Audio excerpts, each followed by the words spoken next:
Join कर।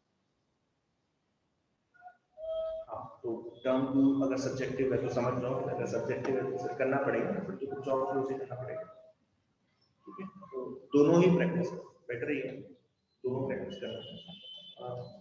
जो point potential method होगा जो मैं कल और परसों बताऊंगा वो इजी मेथड है, वो अगर आपने उससे प्रैक्टिस की तो एटलीस्ट आप जो है सर्किट सॉल्व कर पाओगे, बड़े बड़े सर्किट भी सॉल्व कर पाओगे, प्रैक्टिस करिए। लेकिन जो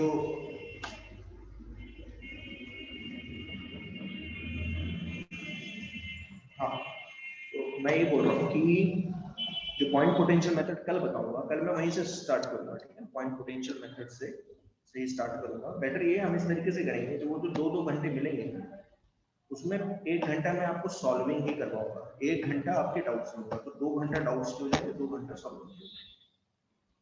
और कोशिश करो कि आप खुद सॉल्व करो, मेरे साथ सॉल्व करो, ठीक है ना। उससे क्या होगा, प्रैक्टिस होगी आपकी। आप सिर्फ देखोगे तो उससे कोई बात नहीं होगी, मेरे साथ बैठ के करो। बात आ रही है समझ में? अभी तो नहीं करवा सकता, अभी तो कॉन्सेप्ट्स में आपको बता रहा हूँ, सेल से आज जैसे सेल एंड इट्स कॉम्बिनेशन करवाऊंगा। लेकिन जब वो डाउट क्लासेस होती है तो 1 घंटा अगर मैं सॉल्विंग करवा रहा हूँ तो मेरे साथ बैठ के करो, और 1 घंटा जब मैं डाउट्स दूंगा तो फिर वो आप समझो बेटर है, इस तरीके से बेटर रहेगा। तो प्रैक्टिस आपको करनी पड़ेगी। ठीक है, जो पॉइंट पोटेंशियल मेथड है वो मैं कल करवाऊंगा आपको। अगर जैसे फर्स्ट टर्म ऑब्जेक्टिव है तो बेटर ये फिर पॉइंट पोटेंशियल मेथड आपको ध्यान से करना है, क्योंकि उससे आप सर्किट सॉल्व कर पाओगे, बड़े बड़े सर्किट, छोटे सर्किट भी सॉल्व कर पाओगे, बड़े सर्किट भी सॉल्व कर पाओगे। लेकिन फिर ये मत सोचना कि सर मेरा तो पॉइंट पोटेंशियल मेथड जो आपने पहला मतलब पॉइंट पोटेंशियल मेथड है वो वाला स्ट्रॉन्ग है, लेकिन किरचॉफ लॉ से आता ही नहीं है, तो किरचॉफ लॉ भी करना है, दोनों ही आने चाहिए। ठीक है, तो आज जो है मैं आपको सेल एंड इट्स कॉम्बिनेशन करवाऊंगा। ठीक है, जो आज बता रहा हूं ये भी एक नया तरीका है बड़े बड़े सर्किट सॉल्व करने का। मतलब आप ऐसे सोचो कि सर्किट सॉल्व करने का एक तरीका नहीं है, सर्किट सॉल्व करने के 3 से 4 मेथड है, ये दूसरा तरीका होगा। ठीक है, सॉल्व करने का किसी भी सर्किट को आप रिड्यूस कर सकते हो। मान लीजिए सर्किट में 4 या 5 सेल लगे हुए और आप चाहते हो कि उसे रिड्यूस करते करते करते करते करते एक छोटा सा सर्किट बना दो और उस छोटे सर्किट को मैं आराम से सॉल्व कर दूं, तो आप इसका भी यूज कर पाओगे, सेल एंड इट्स कॉम्बिनेशन का भी यूज कर पाओगे। ठीक है, तो थोड़ा ढंग से समझना। हाँ, अब आप बोलोगे क्या सर ये बोर्ड में यूज किया जा सकता है? बिल्कुल जी हाँ, ये बोर्ड में है तो आप ये यूज कर पाओगे। ठीक है, तो ढंग से समझना, दोनों चीजें, सेल पहले करवाऊंगा फिर उससे कॉम्बिनेशन करूंगा, तो ढंग से समझना, डेरिवेशन भी इंपॉर्टेंट है। ठीक है, अच्छा अब सेल क्या होता है? ठीक है, सबसे पहले तो हम सेल की बात करेंगे, व्हाट इज सेल। तो सेल आपने देखा है सबने कि कुछ ऐसा रहता है, अगर पेंसिल सेल की बात करूं तो पेंसिल सेल कुछ ऐसा रहता है। ठीक है, इसके ऊपर जो है ऐसे लिखा रहेगा पॉजिटिव और नीचे लिखा रहता है नेगेटिव, ऐसा लिखा रहता है। अगर आप देखोगे तो ऊपर वाला हिस्सा होता है पॉजिटिव, नीचे होता है नेगेटिव। और पॉजिटिव का मतलब आप क्या समझोगे, हायर पोटेंशियल टर्मिनल,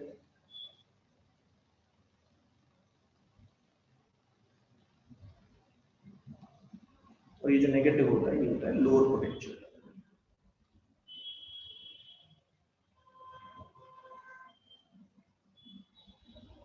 ये आपने देखा है। इसी को एक नाम और दे दिया जाता है, इसी को क्या बोलते हैं, डीसी सोर्स। सेल के अलावा इसे कई बार नाम दिया जाता है डीसी सोर्स। डीसी सोर्स का मतलब क्या होता है, डायरेक्ट करंट सोर्स। मतलब सेल जो होते हैं वो सिर्फ और सिर्फ क्या प्रोवाइड कर सकते हैं, डायरेक्ट करंट प्रोवाइड कर सकते हैं। ऑल्टरनेटिंग करंट कभी भी सेल प्रोवाइड नहीं कर पाता, ध्यान देना। ऑल्टरनेटिंग करंट क्या कौन प्रोवाइड करता है, generator, AC generator. Alternating current generator जो होता है वो एसी प्रोवाइड कर पाता है। सेल, बैटरी, ये सब क्या है, डीसी सोर्स। तो ये आपको ध्यान देना। बात समझ में आई? यहाँ तक कोई प्रॉब्लम तो नहीं? जरा बता दो मुझे। Yes sir.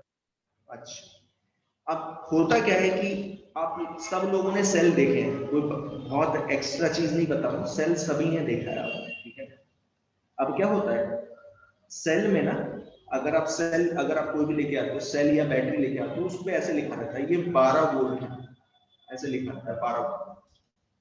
ठीक है, अब क्या होता है ना, 12 वोल्ट में भी लोगों को बहुत कंफ्यूजन होता है ये 12 वोल्ट है क्या। तो ध्यान देना, ये 12 वोल्ट होता क्या जो मैं लिख रहा हूँ, इसे बोलते हैं EMF, EMF of cell. EMF का मतलब क्या होता है, ध्यान देना, ईएमएफ का मतलब होता है, हाँ लिख देता हूँ, ये कंफ्यूजिंग है थोड़ा लेकिन ध्यान से समझना। ईएमएफ का मतलब होता है इलेक्ट्रोमोटिव फोर्स।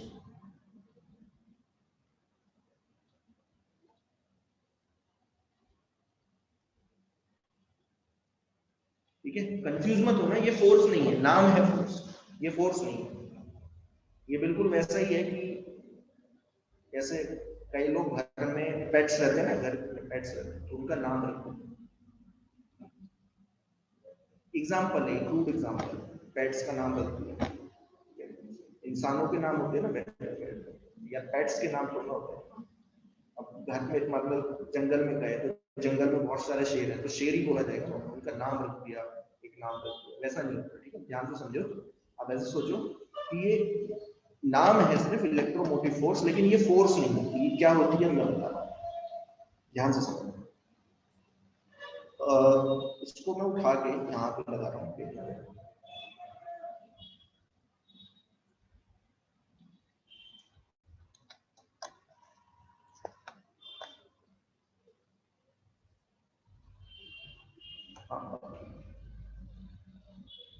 इस सेल को उठा के यहाँ लगा दिया, बड़ा कर देता हूँ थोड़ा सेल को ताकि समझ में आ जाए।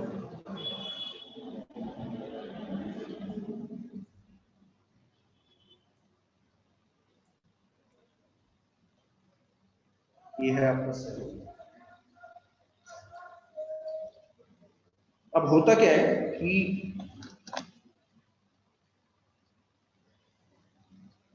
आप लोगों को पता है ये क्या है, ये होता है लोअर पोटेंशियल टर्मिनल और ये होता है हायर पोटेंशियल टर्मिनल, ये आपको पता ही है। ठीक है, इसमें कोई बहुत बड़ी बात नहीं, ये आपको पता है लोअर पोटेंशियल टर्मिनल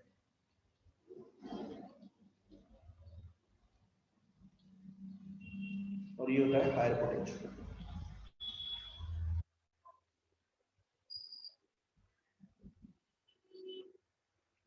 और इसके एक बाहर ना सर्किट लगा रहता है, बाहर जैसे एक सर्किट बना दिया मैंने इस तरीके से। ठीक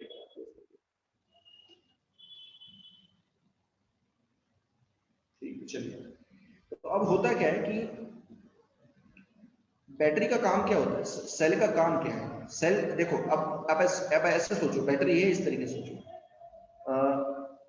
अगर यहाँ पे कोई चार्ज पड़ा है, पॉजिटिव चार्ज पड़ा है, ध्यान से समझना क्या बोल रहा हूँ, यहाँ पॉजिटिव चार्ज पड़ा है तो बैटरी जो है ना, ये पॉजिटिव चार्ज ना अपने आप मूव करना स्टार्ट कर देगा। इधर ये चीज समझ में आ रही है, क्योंकि क्या है, उसे रास्ता मिला हुआ है। बाहर जो वायर है, वायर एक क्या होता है, कंडक्टिंग मीडियम होता है ना, कंडक्टर लगा रहता है अंदर, अंदर कॉपर है, तो इस पॉजिटिव चार्ज को रास्ता मिल जाता है। तो ये जो पॉजिटिव चार्ज है ये ऐसे भागता हुआ जाएगा, ऐसे भागता हुआ जाएगा, ऐसे भागता हुआ यहाँ पहुंच जाएगा, अपने आप करता है ये काम। ठीक है, ये आपको करने की जरूरत नहीं पड़ेगी, ये अपने आप कर लेगा, क्योंकि बाहर आपने क्या प्रोवाइड किया हुआ है, एक रास्ता प्रोवाइड किया हुआ है। अब आप बोलोगे कि सर फिर तो अगर आपने सेल ऐसे लगाया और उसमें वायर भी नहीं लगाया, वायर नहीं भी लगाया तो भी इलेक्ट्रॉन को फ्लो कर जाना चाहिए, क्योंकि रास्ता तो मिला हुआ है पहले से, एयर है बाहर, एयर रास्ता दे देगी। तो मैं बोलूंगा एयर रास्ता नहीं देती, एयर क्या होती है, बैड कंडक्टर होती है। एयर जो है सबसे बड़ी बैड कंडक्टर है चार्ज के फ्लो के लिए। आप बात समझ में आ रही है कि नहीं है। एयर क्या होती है, एयर होती है डाइलेक्ट्रिक, और बहुत अच्छी डाइलेक्ट्रिक है, मैंने बहुत अच्छी तरीके से आपको पढ़ाया था। डाइलेक्ट्रिक में सबसे अच्छा डाइलेक्ट्रिक कौन सा होता है, वैक्यूम। वैक्यूम बिल्कुल भी चार्ज को फ्लो नहीं होने देता, और वैक्यूम और एयर ऑलमोस्ट सेम होती है। सबसे अच्छा डाइलेक्ट्रिक कौन होता है जो चार्ज को फ्लो करवाने देता है, वो होता है कंडक्टर, मेटल्स। बात आ रही है समझ में क्या बोल रहा हूँ।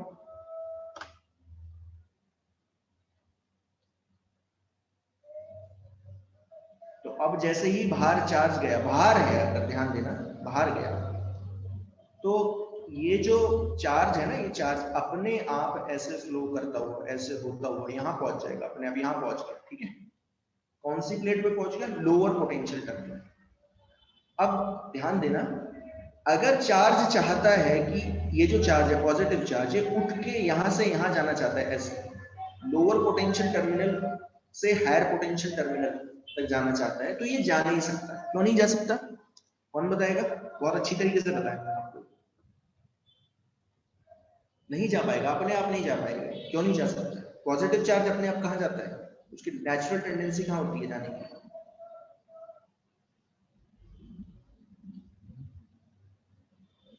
High to low words. हाँ, हायर पोटेंशियल से लोअर पोटेंशियल तक तो वो अपने आप जा सकता है। देखो जा भी रहा है, बाहर देखो, बाहर रास्ता मिल गया ना उसे, तो यहाँ पे था हायर पोटेंशियल और ये घूम घाम के जो है, घूम घाम के ऐसे जो है वापस आ गया। देखो ऐसे घूम घाम के आ गया, अपने आप गया, अपने आप किया। लेकिन जैसे ही बैटरी के अंदर से, सेल के अंदर से घुसने की बारी आई, वो जाना चाहता है, अब जाना चाहता है कि लोअर पोटेंशियल टर्मिनल से हायर पोटेंशियल टर्मिनल तक जाए, तो वो अपने आप नहीं जा सकता। हाँ, तो हमें क्या करना पड़ेगा? एक एक्सटर्नली कुछ वर्क डन करना पड़ेगा। एक्सटर्नली किसी को वर्क डन करना पड़ेगा। अब एक्सटर्नल कौन वर्क डन करेगा? यही बैटरी है। बैटरी का काम ही होता है, सेल यही काम करता है। सेल का काम क्या है? सेल का काम बस ये होता है कि ये पॉजिटिव चार्ज जो था किसी भी तरीके से उसे उठा के यहां डाल दे। तो क्या करना पड़ेगा? बैटरी को कुछ वर्क डन करना पड़ेगा। और कोई भी चीज कब वर्क डन कर पाती है? कोई भी आदमी, कोई भी इंसान वर्क डन कम कर पाता है, कब कर पाता है? जब उसके अंदर खुद एनर्जी हो। जब उसके अंदर खुद ही एनर्जी नहीं है तो वो वर्क डन कैसे करेगा? यानी कि बैटरी के अंदर कुछ एनर्जी स्टोर रहती है। तो बैटरी के अंदर जो एनर्जी स्टोर होती है वो होती है केमिकल एनर्जी के फॉर्म में। केमिकल एनर्जी जो है, केमिकल एनर्जी के फॉर्म में बैटरी के अंदर कुछ एनर्जी स्टोर है। ठीक है, तो बैटरी अपनी केमिकल एनर्जी का यूज करके इस पॉजिटिव चार्ज को उठा के यहां से यहां डालती है। ठीक है, अंदर ध्यान देना, अंदर अंदर की बात कर रहा हूं। अंदर इलेक्ट्रिक फील्ड ऐसे सेटअप है, हायर पोटेंशियल से लोअर पोटेंशियल तक ऐसे इलेक्ट्रिक फील्ड सेटअप रहती है। और आपको बैटरी को क्या करना होता है? आपको नहीं, मतलब ये बैटरी करती है। बैटरी का काम क्या है? बैटरी किसी तरीके से यहाँ पे कोई पॉजिटिव चार्ज अगर एंटर हुआ तो उसे उठा के यहाँ डाल देती है। अपनी केमिकल एनर्जी का यूज करते जाती है। चार्ज को कहां पहुंचाने में? लोअर पोटेंशियल टर्मिनल से हायर पोटेंशियल टर्मिनल। तो अब बताओ क्या होगा? अपनी एनर्जी का यूज किया बैटरी ने, किस चार्ज को? पॉजिटिव चार्ज को कहां पहुंचाने में? इस प्लेट से इस प्लेट तक पहुंचाने में, यहां पहुंच गया। तो बैटरी की एनर्जी क्या हो गई? कम हो गई। ध्यान देना मैं क्या बोल रहा हूं, बैटरी की एनर्जी हो जाएगी कम, और एनर्जी चली कहां जाएगी? कौन लेके चले जाएगा? ये चार्ज लेगा, इस चार्ज के पास आगे। बात आगे समझो, ये काम वो कंटिन्यूअसली करती रहती है, तभी तो करंट फ्लो करेगा ना सर्किट में। अगर पॉजिटिव चार्ज यहां जाके यहां रुक जाए, पूरा पूरा यहां रुक गया, ऐसे रुक गया, तो करंट तो फ्लो ही नहीं कर रहा ना, सर्किट तो ब्रेक हो गया एक तरीके से। बैटरी के अंदर से भी चार्ज को फ्लो करना पड़ता है। हाँ, बैटरी के अंदर इलेक्ट्रॉन्स फ्लो नहीं करते, ध्यान देना। बैटरी के अंदर इलेक्ट्रॉन्स फ्लो नहीं करते। बैटरी के अंदर कौन फ्लो करते हैं? आयंस फ्लो करते हैं। अंदर जो है बैटरी के अंदर क्या डाला होता है? इलेक्ट्रोलाइट डाला होता है। जैसे इलेक्ट्रोलाइट का सोल्यूशन, जैसे मान लीजिए मैं बनाना चाहता हूँ, तो CuSO4 पानी दूंगा, पानी लेता हूँ, उसमें CuSO4 डाल देता हूँ। ठीक है, ये छोटे छोटे पार्टिकल्स डाल दिए CuSO4 के मॉलिक्यूल्स। अब पानी में क्या होता है? ये क्या हो जाते हैं? अपने आयंस में टूट जाते हैं, Cu पॉजिटिव SO4 नेगेटिव में टूट जाते हैं। ये सब आपको पता है, ठीक है, इलेक्ट्रोकेमिस्ट्री में पढ़ा होगा। ठीक है, तो अंदर तो CuSO4, Cu and SO4 move कर रहे हैं, ठीक है, और बाहर क्या मूव कर रहे हैं? इलेक्ट्रॉन्स मूव कर रहे हैं। ठीक है, इस तरीके से। तो यहाँ पे बैटरी का मेन काम क्या है बताएगा कोई? सेल का सिर्फ मेन काम क्या है? सेल को सिर्फ ये पॉजिटिव चार्ज उठा के कहां डाल देना है? लोअर पोटेंशियल टर्मिनल से हायर पोटेंशियल टर्मिनल। बस ये काम रहता है बैटरी का, और कुछ नहीं। ठीक है, तो ध्यान देना, अब इलेक्ट्रोमोटिव फोर्स में डिफाइन कर रहा हूं। यहां तक समझ में आ गया होगा मेरे ख्याल से सभी को। ये हटा देना।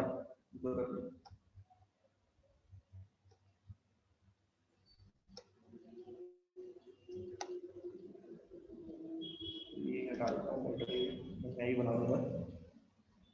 क्या है ध्यान देना, क्या है इलेक्ट्रोमोटिव फोर्स, यही बता रहा हूं। It is the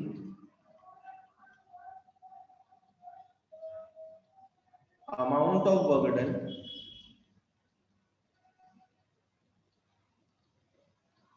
by the cell to move 1 coulomb charge, ध्यान से समझना, 1 coulomb charge from lower potential terminal to higher potential terminal।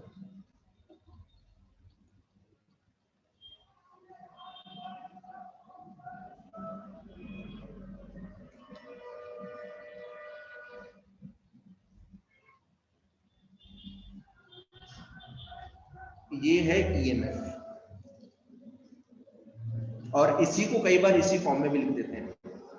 कैसे लिख देते हैं? It is the amount of work done by the cell to move, ध्यान देना, इसी के बाद लिख देना, it is the amount of work done by the cell to move, books में ऐसे भी लिखा रहता है, 1 coulomb charge once around the circuit.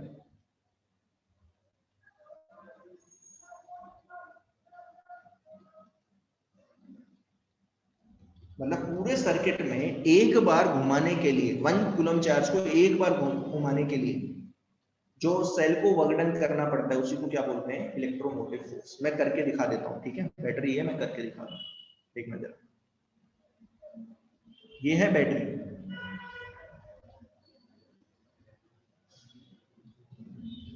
ये सेल है, बैटरी है, मैं सेल लिखूं, 12 वोल्ट का सेल है, बाहर जो लिखा है वो 12 वोल्ट है, ध्यान देना। अब इमेजिन करो इस सर्किट में यहां से कितना आ रहा है? 1 कूलम चार्ज, ठीक है? ये है lower potential terminal, V minus V plus. कौन मुझे बताएगा what is the work done by the battery?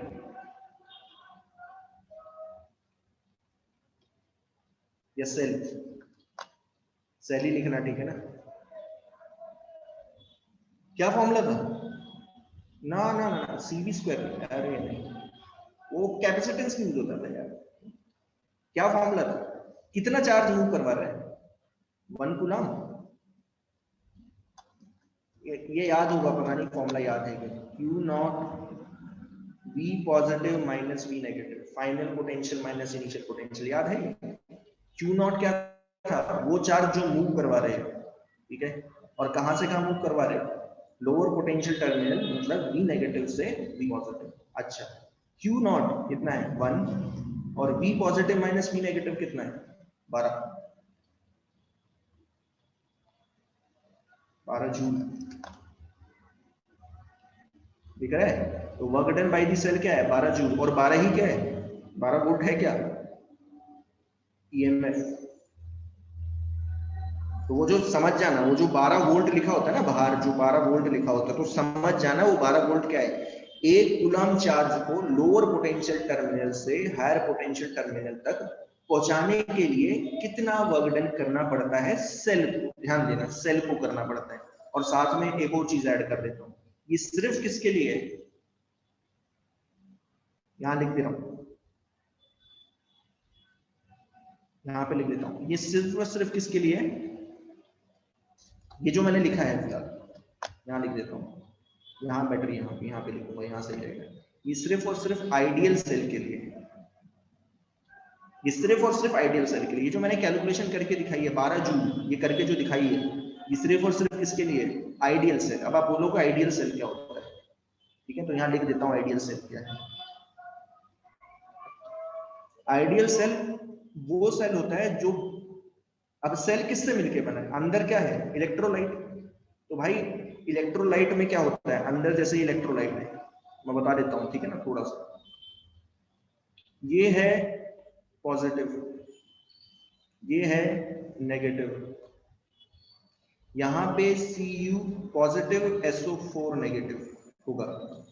अब क्योंकि ये टर्मिनल पॉजिटिव है और ये नेगेटिव है, तो क्या सेटअप हो जाएगी? यहाँ पे इलेक्ट्रिक फील्ड सेटअप हो जाएगी ऐसे। कौन बताएगा Cu पॉजिटिव कहाँ भागेगा? थोड़ा सा बड़ा बना देता हूँ बैटरी। अब एनोड कैथोड नहीं बता रहा मैं, मुझे पता नहीं कि आप में क्या बोलते हैं इलेक्ट्रोकेमिस्ट्री में आप एनोड और कैथोड किसको लेते हो, वो आप लोगों को पता होगा। आप तो बस मुझे ये बताओ कि ये हायर पोटेंशियल टर्मिनल, ये लोअर पोटेंशियल टर्मिनल, अंदर इलेक्ट्रोलाइट भरी हुई है ऐसे, इलेक्ट्रिक फील्ड सेटअप हुई इधर, कौन मुझे बताएगा Cu पॉजिटिव कहां भागेगा? सब पता है आपको, एक सब high to low, positive charge अपने आप कहां भागता है? हाई टू लो, मतलब Cu पॉजिटिव भागेगा ऐसे, SO4 कहां भागेगा? उल्टा, SO4 कहां भागेगा? उल्टा। जब ये अब देखो ये उल्टी डायरेक्शन में भाग रहे हैं, जब ये उल्टी डायरेक्शन में भागेंगे तो क्या होगा? SO4 किससे टकराएगा? Cu पॉजिटिव से टकराएगा, बहुत सारे Cu पॉजिटिव होंगे जिनसे टकराते हुए, तो ये जो आयंस है ना ये एक दूसरे से टकराते हुए जाते हैं, तो टकराएंगे तो क्या होता है? कुछ रेजिस्टेंस प्रोवाइड होता है ना, कुछ रेजिस्टेंस मिलेगा कि नहीं? हाँ, तो उसको बोलते हैं इंटरनल रेजिस्टेंस ऑफ सेल। ध्यान देना क्या बोल रहा हूं। आइडियल सेल क्या होता है? आइडियल सेल होता है which does not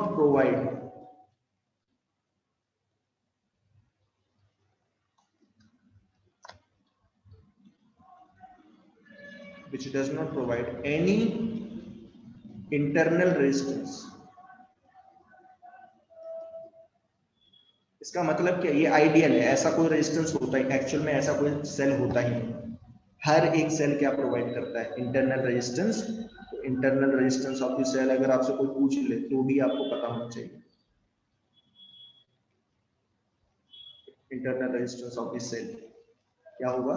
it is the resistance provided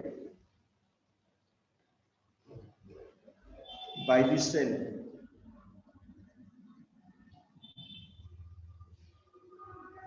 to the flow of ions in electrolyte।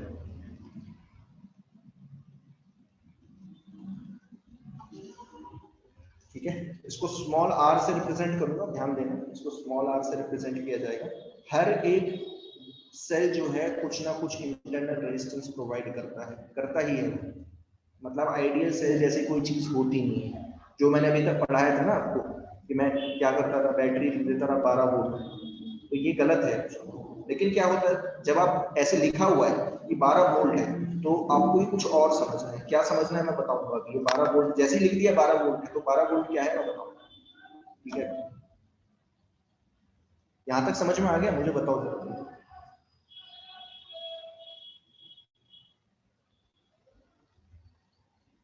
Yes sir. ठीक है, तो ये जो 12 लिखा रहता है ना, बाहर 12 वोल्ट लिखा रहता है, तो एकदम दिमाग में डल जाना चाहिए क्या है ये एक्चुअली। ये क्या है? This is the work done by the cell और बैटरी, दोनों कर लो, ठीक है ना, कोई फर्क नहीं पड़ेगा। Battery for to move 1 coulomb charge from lower potential terminal to higher potential terminal. बस ये आपको याद रखना है, ठीक है। अच्छा, अब ये ईएमएफ हो गया, ठीक है। अब देखो क्या होता है, ध्यान देना, मैं थोड़ा सा और अब इलेबोरेट कर रहा हूँ, थोड़ा सा और इलेबोरेट करता हूँ। इसको मैं एक बॉक्स में बंद कर देता हूँ ताकि ये कंफ्यूजन ना हो कि एकदम यहाँ से क्या आ रहा है। ठीक है, अब ठीक है। अच्छा, अब ध्यान देना क्या बोलना चाहता हूँ मैं। इस सर्किट को यहाँ बना देता हूँ, इसी से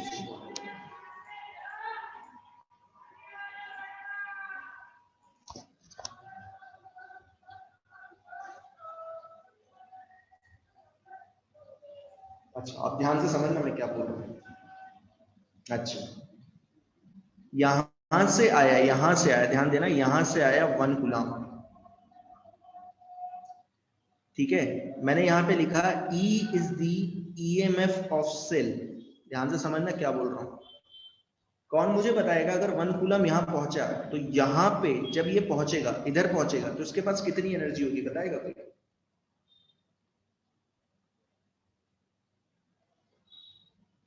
जैसे वहां 12 वोल्ट का था, ध्यान दो क्या बोल रहा हूँ, 12 वोल्ट का सेल लगा हुआ था, 1 कूलम चार्ज आया तो उसके पास कितनी एनर्जी दी, सेल ने कितनी एनर्जी दे दी उसे? 12 जूल्स। 12 जूल्स दे दी। तो क्या मैं लिख सकता हूं कि यहाँ पे मैं लिख सकता हूं, क्या लिख सकता हूं ऐसा, work done by the cell, ध्यान देना,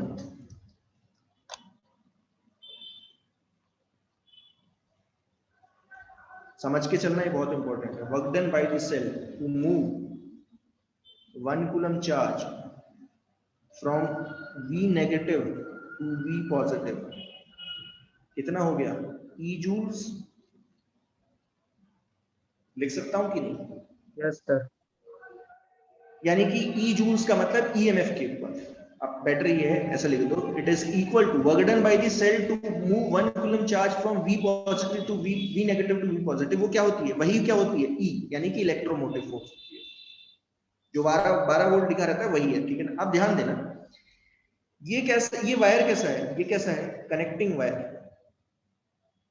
कनेक्टिंग वायर में मैंने आपको बताया था, अब ये जो है ना इलेक्ट्रॉन, ये अब इसको एनर्जी मिलेगी, तो जब किसी चीज को एनर्जी मिलती है तो वो क्या करता है, वो अपनी एनर्जी शो करने की कोशिश करता है, हर किसी को होता है ना, देखा होगा आपने, अगर कोई मान लीजिए एमएलए बन गया तो वो कोशिश करता है अपनी एनर्जी शो करने, है ना, कोई मिनिस्टर बन गया तो अपनी एनर्जी शो करने की कोशिश करता है। तो अब ये पॉजिटिव चार्ज जो है अपनी एनर्जी लेके भागेगा, ऐसे ऐसे भाग रहा है, ऐसे भागता हुआ,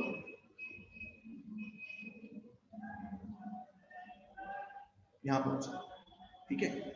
कनेक्टिंग वायर की खास बात क्या होती है, कनेक्टिंग वायर में जो एटम्स होते हैं ना, एटम्स होंगे ना उसके अंदर,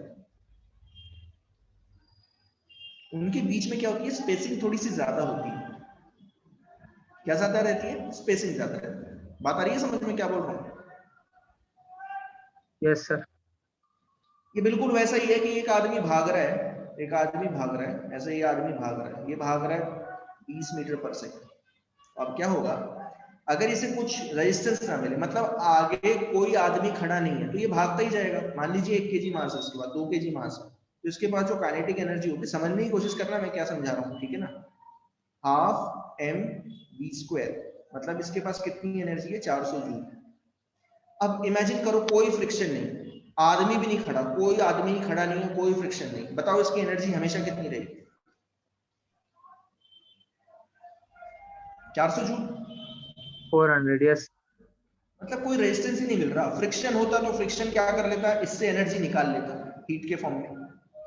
आदमी होता तो आदमी से अगर ये टकराता, मान लो एक आदमी आगे खड़ा हुआ है ऐसे, ये इससे टकराया, ठीक है, तो क्या होगा, ये अपनी जैसे ही टकराएगा, तो टकराते समय आपको याद है कोलिजन में क्या होता था, टकराते समय एक बॉडी अपनी काइनेटिक एनर्जी का कुछ पार्ट दूसरी बॉडी को दे देती थी, याद है किसी को, कोलिजन में पढ़ा होगा। Yes sir. तो ऐसा हो सकता है कि 400 जूल थी, 400 जूल में से 100 जूल इसने किसे दे दी, इसे ट्रांसफर कर दी, तो अब ये 100 जूल लेगा और ये भी भागना स्टार्ट कर देगा, ठीक है ना। लेकिन क्या होगा, ये वाला जो आदमी है, ये वाला जो आदमी मैं यहां बना रहा हूं, ये अब कितने से भाग रहा होगा, 300 जूल से, मतलब इसकी वेलोसिटी थोड़ी सी घट चुकी होगी, मास तो नहीं घट सकता, वेलोसिटी घट गई होगी। फिर ये अगले से टकराएगा, फिर इसे 100 दे देगा, तो ये भी भागना स्टार्ट कर देगा, इसकी कितनी हो जाएगी अब, 200। बात आ रही है समझ में क्या बोल रहा हूं? हाँ। तो इस तरीके से ये टकराते टकराते टकराते क्या होगा, अपनी सारी एनर्जी किसको दे देगा, सामने वाले बंदों को दे देगा। और अगर सामने कोई बंदा ही नहीं खड़ा है, कोई इंसान ही नहीं खड़ा है, तो कोई फर्क ही नहीं पड़ रहा, फिर तो वो भागता ही रहेगा 400 जूल एनर्जी के साथ। बात समझ में आई? कहानी है, ध्यान देना, कहानी समझ लेना इसे, ठीक है ना, कहानी के रूप में समझा रहा हूं। अब देखो क्या होता है, कनेक्टिंग वायर में क्या होता है, कि कनेक्टिंग वायर में जो एटम्स होते हैं उनके बीच में डिस्टेंस कैसा होता है, थोड़ा सा ज्यादा रहता है। अब ये पॉजिटिव चार्ज आया, ये पॉजिटिव चार्ज आ रहा है, क्योंकि डिस्टेंस क्या है, दो एटम के बीच में क्या है, बहुत लार्जर है। ध्यान से समझना क्या बोल रहा हूं, distance of the atom of connecting wire क्या है, थोड़ा सा ज्यादा है, तो इसको कोई रेजिस्टेंस प्रोवाइड नहीं करेगा, कोई रेजिस्टेंस मिलेगा ही नहीं, तो ये क्या होगा, उतनी एनर्जी के साथ भागता हुआ चले जाएगा आगे की तरफ। बात आती है समझ में क्या बोल रहा हूं? Yes sir. बात आई समझ में? इसलिए मैंने क्या बोला था, मैंने यहाँ पे बोला था कि यहाँ पे जो पोटेंशियल रहता है उतना ही पोटेंशियल यहाँ पे रहता है। पोटेंशियल का मतलब क्या था, यहाँ कितना है 12 जूल, वही तो ईएमएफ है। देखो ध्यान देना क्या बोल रहा हूँ, 12 जूल ही क्या है, ईएमएफ है। और यहाँ पे भी कितना रहेगा, उतना ही ईएमएफ 12 जूल ही रहेगा या 12 वोल्ट रहेगा। बताया था ना, कनेक्टिंग वायर में कोई पोटेंशियल का लॉस नहीं होता। इसका मतलब अगर पोटेंशियल का लॉस नहीं हो रहा है तो पॉजिटिव चार्ज की जो एनर्जी 12 जूल है वो ही रहेगी यहाँ पे भी। यहाँ पे भी कितनी रहेगी, 12 जूल ही रहेगी यहाँ पे, क्योंकि कनेक्टिंग वायर है। कनेक्टिंग वायर कितना रेजिस्टेंस प्रोवाइड कर रहा है, बहुत कम, करवा ही नहीं रहा, बिल्कुल कर ही नहीं रहा है। बताइए समझ में क्या बोला मैंने? हाँ अब जैसे यहाँ पहुंचा, अब इसे कहाँ से गुजरना है, अंदर रेजिस्टेंस से गुजरना है। अब रेजिस्टेंस के साथ एक बड़ी प्रॉब्लम है। रेजिस्टेंस में क्या होता है, जो एटम्स होते हैं इनके बीच में क्या रहता है, जो एटम, रेजिस्टेंस के जो एटम्स हैं उनके बीच में डिस्टेंस कैसा रहता है, कम रहता है। ऐसे आप बताओ क्या होगा, ये बेचारा 1 कूलम आया, ये कैसे जाएगा, बताएगा कैसे जाएगा? कोलाइड करके। कोलाइड करते हुए जाएगा। कोलाइड करेगा तो क्या होगा, इससे कोलाइड हुआ, पहले वाले से कोलाइड हुआ, क्या होगा बताएगा? Energy decrease. इसकी सर वो 1 कूलम चार्ज की। 1 कूलम चार्ज की एनर्जी क्या हो जाएगी, घटेगी। कौन ले लेगा? रेजिस्टेंस के आइटम्स। नहीं नहीं, ध्यान दो, रेजिस्टेंस किसने प्रोवाइड किया, रेजिस्टेंस प्रोवाइड किया रजिस्टर ने, बट रजिस्टर बना किससे था, एटम से। Yes sir. जो जैसे रजिस्टर बना है, मान लीजिए एलॉय से बना है, क्या बोलते हैं, टाइटेनियम और मान लीजिए कोई मटेरियल लेड है, उसके क्या बोलते हैं मिश्रण से बना है। तो उसमें किसके मॉलिक्यूल है, टाइटेनियम के और क्या बोलते हैं लेड के। अब ये 1 कूलम आया, इससे टकराया, ऐसे टकराया, पहले से टकराया इससे, अपनी एनर्जी 1 कूलम ने इसे दे दी, कुछ एनर्जी दे दी। तो 1 कूलम की एनर्जी क्या हो गई, कम हो गई। जो चार्ज मूव कर रहे थे उसकी एनर्जी क्या हो गई, कम हो गई। और वो एनर्जी किसे मिल गई, इस एटम को मिल गई, ये एटम इस एटम को मिल गई। अब आप बोलोगे क्या सर ये एटम मूव करना स्टार्ट कर देता है, तो मैं बोलूंगा नहीं। क्यों नहीं मूव करता, क्योंकि ये जो पूरा एटम है ये एक लैटिस स्ट्रक्चर बनाते हैं, ये सिर्फ वाइब्रेट कर सकते हैं। बता रही है समझ में क्या बोल रहा हूं? Yes sir. तो ये एटम वाइब्रेट करना स्टार्ट कर देगा, बहुत खतरनाक तरीके से ऐसे वाइब्रेट करना स्टार्ट कर देगा, ऐसे वाइब्रेट करेगा। फिर ये आगे जाएगा, इससे टकराएगा, इसको भी एनर्जी दी, ये भी वाइब्रेट कर लेगा, ये भी वाइब्रेट करना स्टार्ट कर देगा। फिर इससे टकराएगा, ये भी वाइब्रेट करना स्टार्ट कर देगा। अब याद करो क्या बढ़ गई, वाइब्रेशनल काइनेटिक एनर्जी बढ़ गई। किसी को याद है vibrational, average vibrational kinetic energy किसके इक्वल होती है, क्या रिप्रेजेंट करती है? किसी भी मटेरियल के एटम्स की average vibrational energy, vibrational kinetic energy किस चीज को रिप्रेजेंट करती है?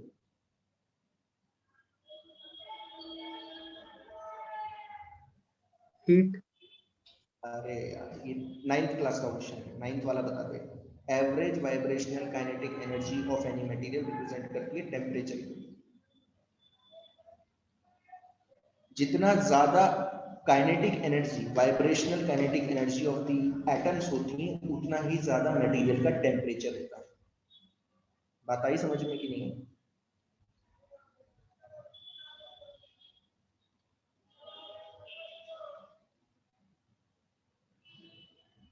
आया समझ में?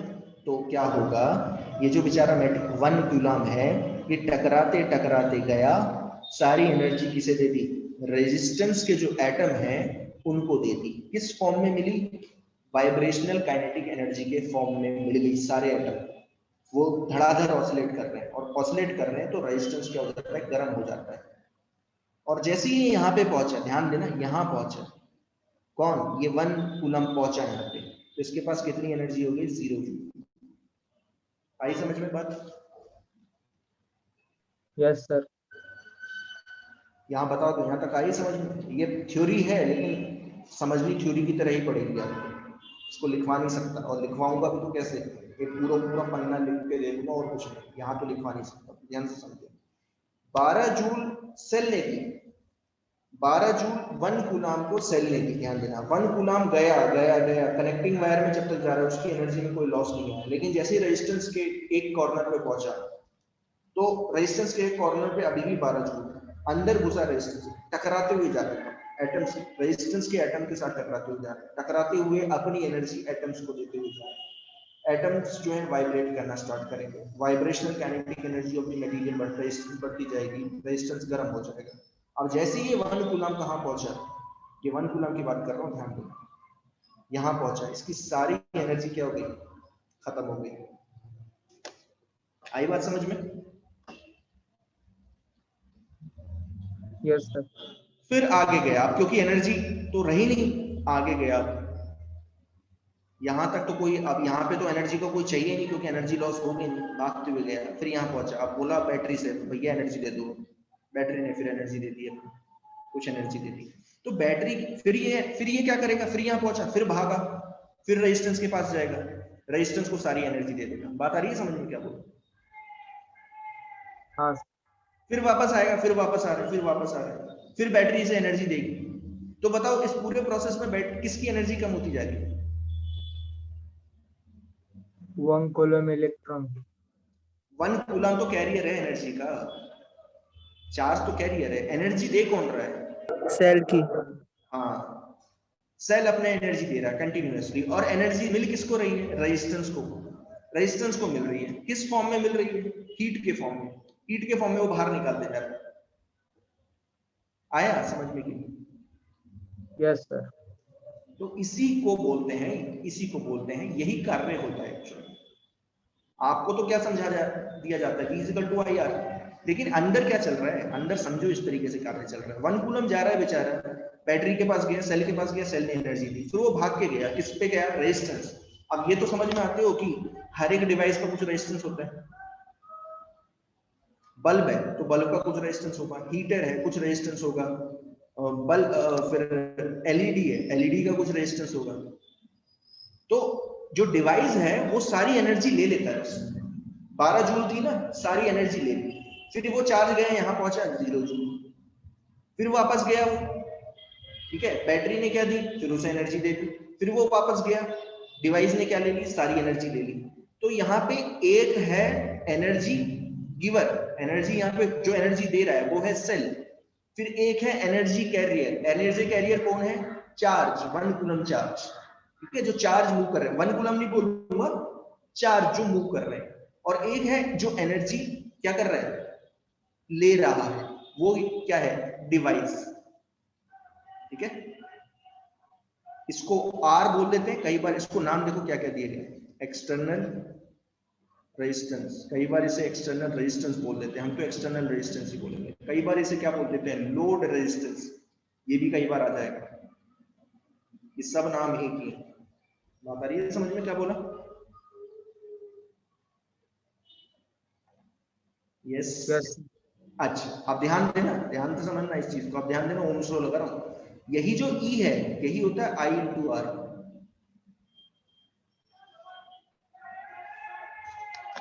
यही क्या होता है, करंट इनटू एक्सटर्नल रेजिस्टेंस। ये देखो इसके अक्रॉस हम बोलते थे ना, V है, सारा का सारा V E आ जाएगा, ये जो E है EMF सारा का सारा E आ ही जाएगा ना। देखो ऐसा सोचो, बैटरी है, ऐसे सोचो,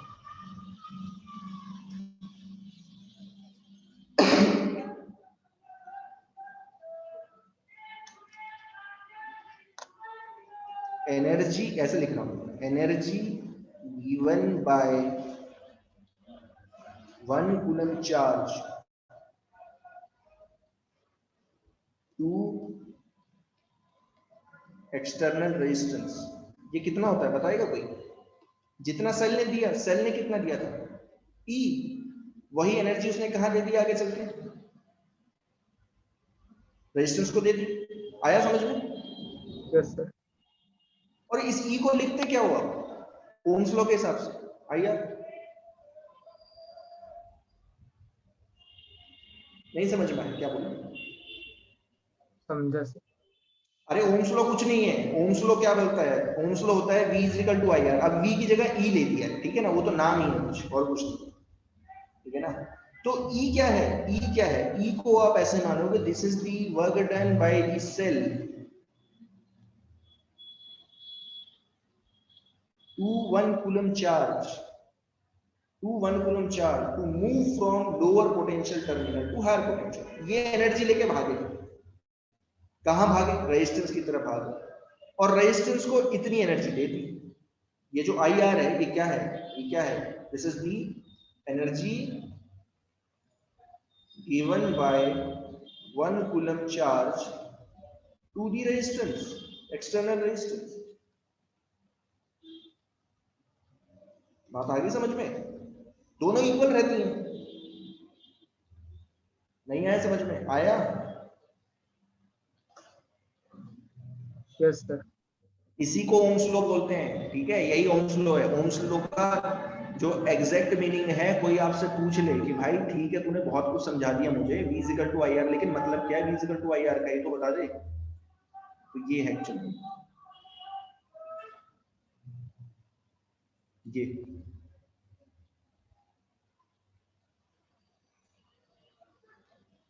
ठीक है, तो ये काम चलता रहता है, बट ये काम किस में चल रहा है? ये काम किस में चल रहा है? ये चल रहा है किसमें? ध्यान देना, ये चल रहा है सिर्फ और सिर्फ आइडियल सेल में, ठीक है। ये आइडियल सेल में चला, ये पूरा काम आइडियल सेल का है। ध्यान देना, यहां से यहां तक जो लिखा है ना, ये this is only for ideal cell. Non ideal cell के लिए देखो क्या होगा, जो आइडियल सेल नहीं है उसमें क्या होगा।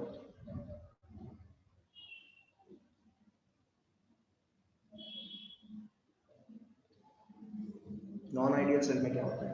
अब क्योंकि हम आइडियल सेल नहीं पढ़ रहे हैं, आइडियल सेल हमारे लिए किसी काम का नहीं था, लेकिन आइडियल सेल से ही अब मैं देखो क्या लिखता हूँ, ध्यान देना। अब आप समझ जाओगे, अगर समझ पाए हो तो समझ जाओगे। देखना जरा क्या होगा।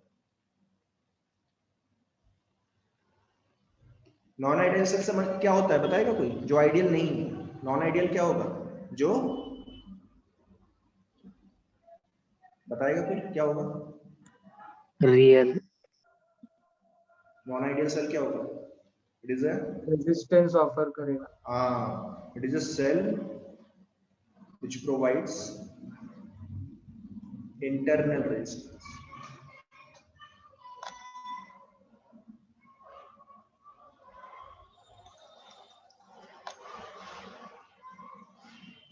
internal resistance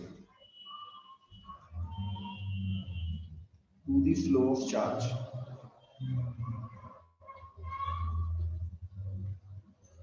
ठीक है, अब जरा ध्यान दो, अगर समझ पा रहे हो तो, अगर समझ पा रहे हो वो वाला समझ में आया तो ये भी आ जाएगा। देखना, E है EMF, ध्यान देना, EMF ऑफ सेल, ध्यान से समझना। अब 1 कूलम आया, आइडियल था, अगर आइडियल होता सेल तो यहां कितनी एनर्जी होती बताएगा कोई? इस चार्ज के पास, 1 कूलम चार्ज के पास, यहां से यहां पहुंचता तो कितनी एनर्जी होती? बहुत बढ़िया, E होती, E जूल। लेकिन E जूल कब होती? जब ये आइडियल था। लेकिन बीच में क्या मिला इसे? बीच में जब अंदर गया, अंदर मतलब सेल से अंदर होता हुआ गया, तो क्या मिलेगा अंदर? क्या मिलेगा? इंटरनल रेजिस्टेंस मिलेगा। और रेजिस्टेंस का काम क्या होता है? एनर्जी को खा लेना, निकाल लेना, चार्ज से निकाल लेना। तो जो एक्चुअल एनर्जी मिलेगी, ध्यान देना, एक्चुअल एनर्जी, ध्यान से समझना क्या लिख रहा हूं। Actual energy provided by the cell to 1 coulomb charge, पूरा लिख रहा हूं, ध्यान से समझते रहना, बहुत इंपॉर्टेंट टर्म है। Actual energy provided by the cell to 1 coulomb charge to move from lower, पूरा लिखने की जरूरत नहीं है, lower potential terminal to higher potential terminal. वो कितनी होगी? ध्यान देना, ध्यान से समझना क्या लिख रहा हूं। energy given by the cell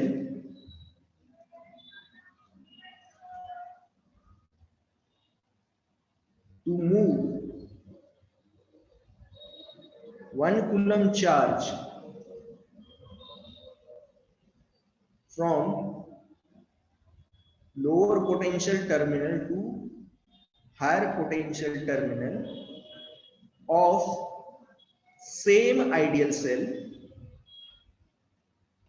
minus इसमें से, मतलब पहले कितनी प्रोवाइड करता, अगर ये यही सेल आइडियल होता तो कितनी प्रोवाइड करता, कितनी एनर्जी प्रोवाइड करता, ई जूल। लेकिन अब कितनी प्रोवाइड करेगा, थोड़ी सी कम करेगा, मतलब इसमें से कुछ एनर्जी घटानी पड़ेगी। क्या होगी, कौन सी एनर्जी घटेगी, energy lost in overcoming internal resistance of the cell. क्या बात आई समझ में?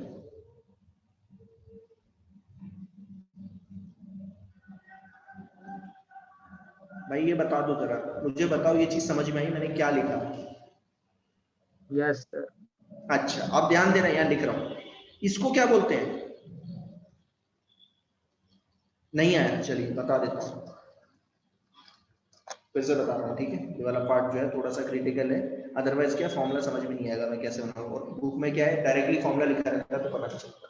ये बिल्कुल वैसा है कि आप ए से बी जगह जा रहे हो, ध्यान से समझना, ए से बी तक जा रहे हो, ठीक है? आपको यहाँ पे, यहाँ से भेजा मैंने 12 जूल एनर्जी देके, नो फ्रिक्शन, अगर नो फ्रिक्शन, फ्रिक्शन है नहीं, फ्रिक्शन है नहीं मतलब एनर्जी का कोई लॉस नहीं होगा, तो यहाँ से जब फेंका तो यहाँ पहुंचोगे तो कितनी एनर्जी होगी आपके पास, बताएगा कोई? 12 जूल। Yes sir. क्योंकि कोई एनर्जी का लॉस ही नहीं हो रहा। लेकिन अगर फ्रिक्शन होता,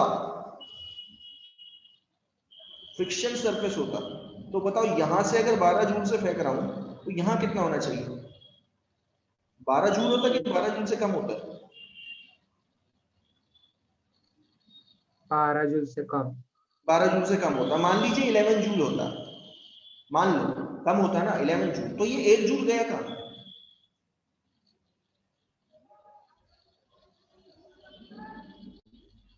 टू ओवरकम फ्रिक्शन, हाँ हीट के फॉर्म में बाहर निकल गया, या इसी को बोल देते हैं टू ओवरकम फ्रिक्शन, ठीक है ना? तो इस 11 जूल को क्या लिख सकते हैं, इसको लिखेंगे 12 जूल माइनस 1 जूल। आया साक्षी समझ में? 12 जूल माइनस 1 जूल ही तो लिखोगे, तो 12 जूल क्या होता, 12 जूल था एनर्जी, जब ए से बी तक आप पहुंचे तो एनर्जी कितनी मिली, कितनी मिली आपको, 12 जूल थी ना आपके पास एनर्जी, जब फ्रिक्शन ही नहीं था, ठीक है?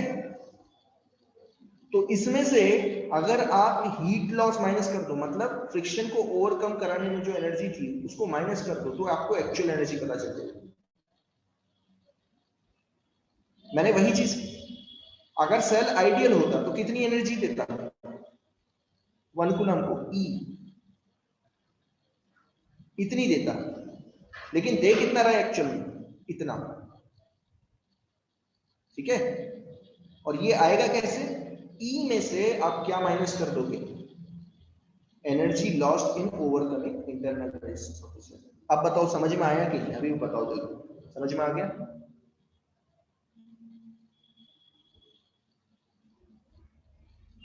ठीक है, अच्छा आप देखो, ध्यान देना, इसको नाम दिया जाता है ई, ये तो मैंने आपको पहले ही बता दिया था। अगर सेल आइडियल होता तो 1 कूलम को कितना देता है एनर्जी, ई, लेकिन अब दे कितना रहा है, ध्यान देना, अब कितना दे रहा है, अब दे रहा है बी। ये बिल्कुल वैसा ही है कि पहले 12 जूल मिली, अब कितनी मिलेगी, 11.5 जूल, तो 11.5 जूल को वी नाम दे दिया जाता है। इसका एक और नाम है, ये तो है ही ऊपर जो लिखा है, ये तो है ही, ध्यान देना, ये तो है ही actual energy provided by the cell to one, ये नाम तो है ही, लेकिन इसको बुक में कैसे लिखा जाता है, ध्यान देना, इसको लिखा जाता है टर्मिनल पोटेंशियल डिफरेंस। जो मैं अभी तक गाए जा रहा था ना, कि टर्मिनल पोटेंशियल डिफरेंस वो है V। टर्मिनल पोटेंशियल डिफरेंस क्या होता है, फिर बता रहा हूं क्या होता है। कोई पूछ ले तो आप क्या बोलोगे, actual energy provided by the cell to 1 coulomb to move from lower potential terminal to higher potential terminal. 1 coulomb को लोअर से हायर पोटेंशियल तक पहुंचाने में सेल ने अपनी कितनी एनर्जी दे दी, सेल चार्ज को दे रहा था ना, तो वो है P। और ये है कितनी, एक्चुअल में कितनी दी थी, एक्चुअल में कितनी दी थी, ई को क्या बोला जाता था, EMF, इलेक्ट्रोमोटिव फोर्स।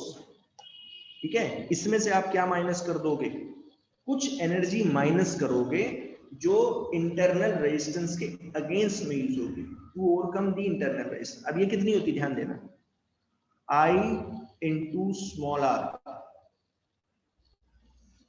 हीट के फॉर्म में जाएगी। जैसे यहां देखो क्या, यहां देखो ये बिल्कुल वैसा ही है, यहां देखो क्या था, ये जो एनर्जी दी थी सेल ने, ये किस फॉर्म में गई, हीट के फॉर्म में गई। रेजिस्टेंस ने ले ली किस फॉर्म में, हीट के फॉर्म में, और वो कितनी आई थी, I into capital R, current into external resistance. तो एक्सटर्नल रेजिस्टेंस ने कितनी खाई एनर्जी, I इंटू R, तो इंटरनल रेजिस्टेंस कितना खाएगा, I इंटू स्मॉल r। बात आगे समझ में,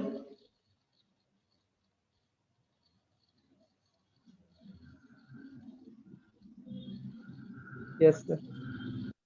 इस तरीके से फॉर्मूला मैंने बनाया है। ठीक है, तो ध्यान देना, जो टर्मिनल पोटेंशियल डिफरेंस होता है वो होता है E माइनस आई आर।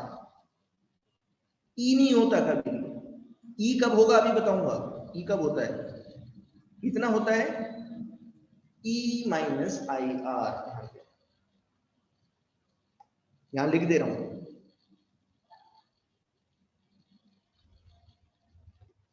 ये होता है, ये है टर्मिनल पोटेंशियल डिफरेंस।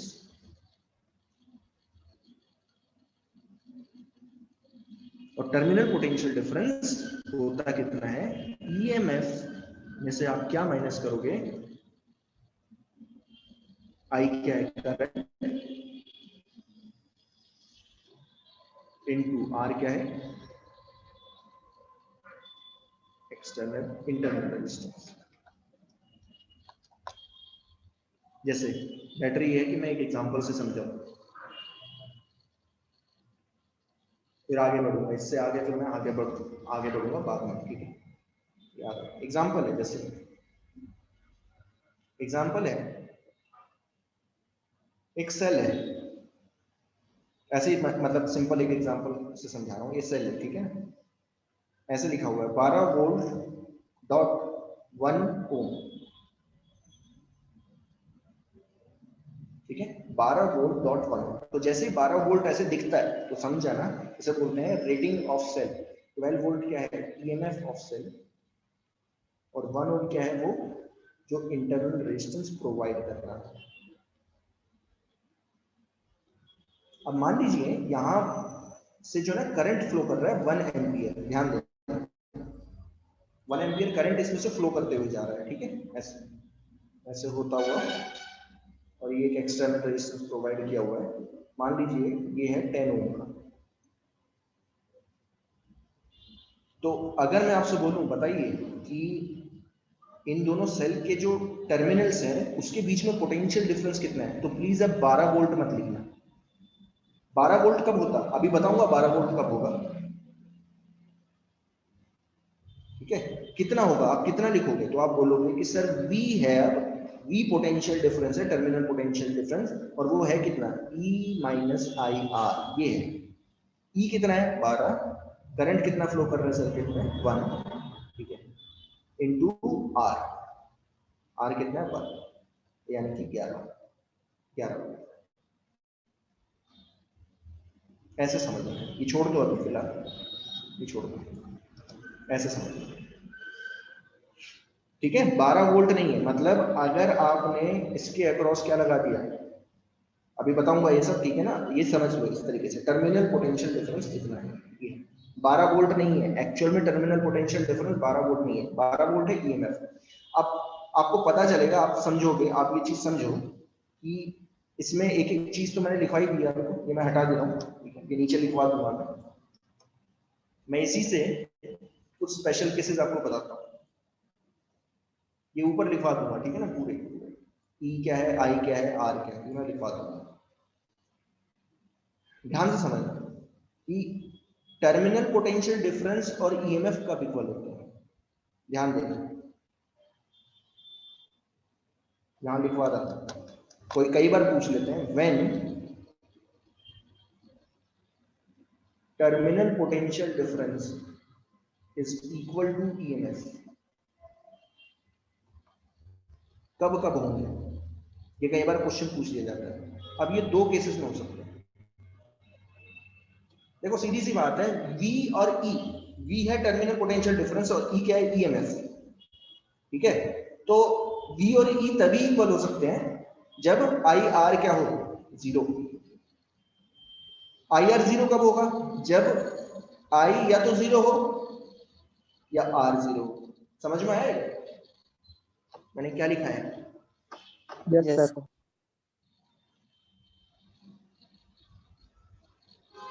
अच्छा, आर जीरो का मतलब क्या है? आर जीरो का मतलब है ideal cell. Ideal cell. R zero हो गया तो आप क्या बोल सकते हो, V और क्या हो गया, E इक्वल हो गया। तो अभी तक जो मैं सेल ले रहा था वो ये मान के चलो आइडियल सेल है, जिसमें 12 वोल्ट की बैटरी है, तो टर्मिनल पोटेंशियल डिफरेंस भी 12 ही, आइडियल सेल, ध्यान देना, ठीक है। आई जीरो कब होगा, ओपन सर्किट के लिए। ओपन सर्किट का मतलब क्या है, जैसे ये दिख रहा है, ये ओपन सर्किट क्या होता है, ये नीचे कर देता हूं, ओपन सर्किट क्या होता है, ये थोड़ा नीचे कर देता हूं, ओपन सर्किट बना के दिखा देता हूं। ओपन सर्किट का मतलब होता है ये जो सेल है ना, ये ऐसे ही पड़ा रहे, ऐसे।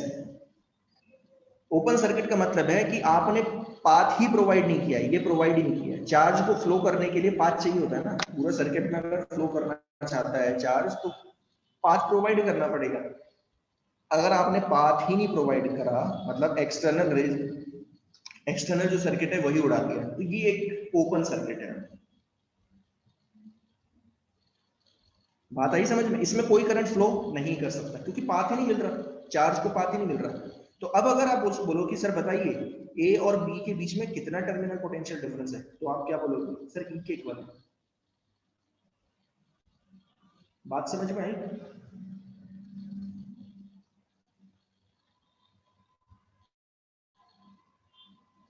कोई भी आपसे पूछ लेगा तो बता दोगे ना, ओपन सर्किट की टर्मिनल पोटेंशियल डिफरेंस और ईएमएफ किसके इक्वल होता है, कब इक्वल होता है, तो आप बता देना कि सर दो ही केस में हो सकता है, या तो सर्किट आइडियल हो, मतलब सेल आइडियल हो, मतलब इंटरनल रेजिस्टेंस ही ना प्रोवाइड कर रहा हो, तो टर्मिनल पोटेंशियल डिफरेंस ईएमएफ के इक्वल होगा। मतलब बाहर अगर 12 वोल्ट लिखा हुआ है तो वही टर्मिनल पोटेंशियल डिफरेंस है।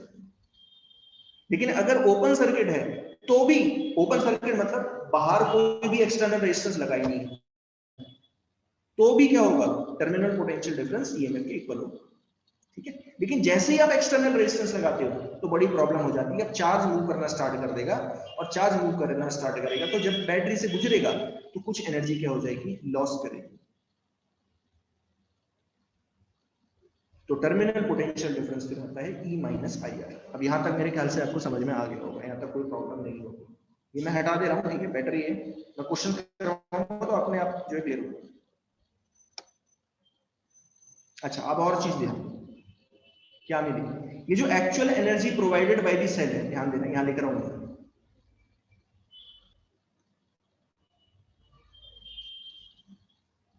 Actual energy provided by the cell, ध्यान से समझना क्या बोल रहा हूं, by the cell,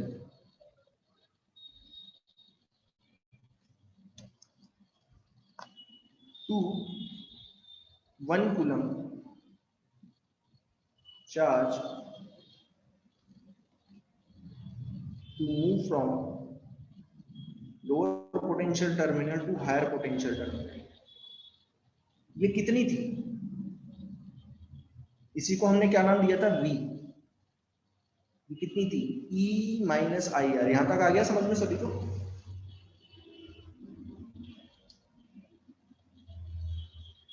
yes. Yes, sir. अच्छा, अब ये एनर्जी लेके कहाँ गया चार्ज बताओ। ये बिल्कुल वैसा ही है कि ध्यान से समझना, अगर सर्किट ऐसे बना हुआ है, ये 12 वोल्ट की बैटरी है, अगर ये आइडियल होता तो 1 कूलम चार्ज यहाँ पहुंचा, यहाँ पे कितनी एनर्जी होती, 12 जूल। ये 12 जूल एनर्जी कहाँ देता, रेजिस्टेंस को दे देता। अरे दे देता कि नहीं। Yes, sir. अब कितनी दी, अब 12 जूल से कम दी, ध्यान देना 12 जूल से कम दी। अब अगर ये 12 वोल्ट का सेल है तो आपको समझ में आ गया होगा कि यहाँ अगर 1 कूलम चार्ज आता है तो यहाँ कितनी मिलेगी, 12 नहीं मिलेगी, 12 से कम मिलेगी, मान लीजिए 11.5 जूल मिलेगी। अब ये गया यहाँ से यहाँ तक गया, ऐसे गया, यहाँ पहुंचा, यहाँ तक कोई एनर्जी में लॉस नहीं आया। ये एनर्जी कहाँ जाएगी सारी की सारी, किसको दे देगा,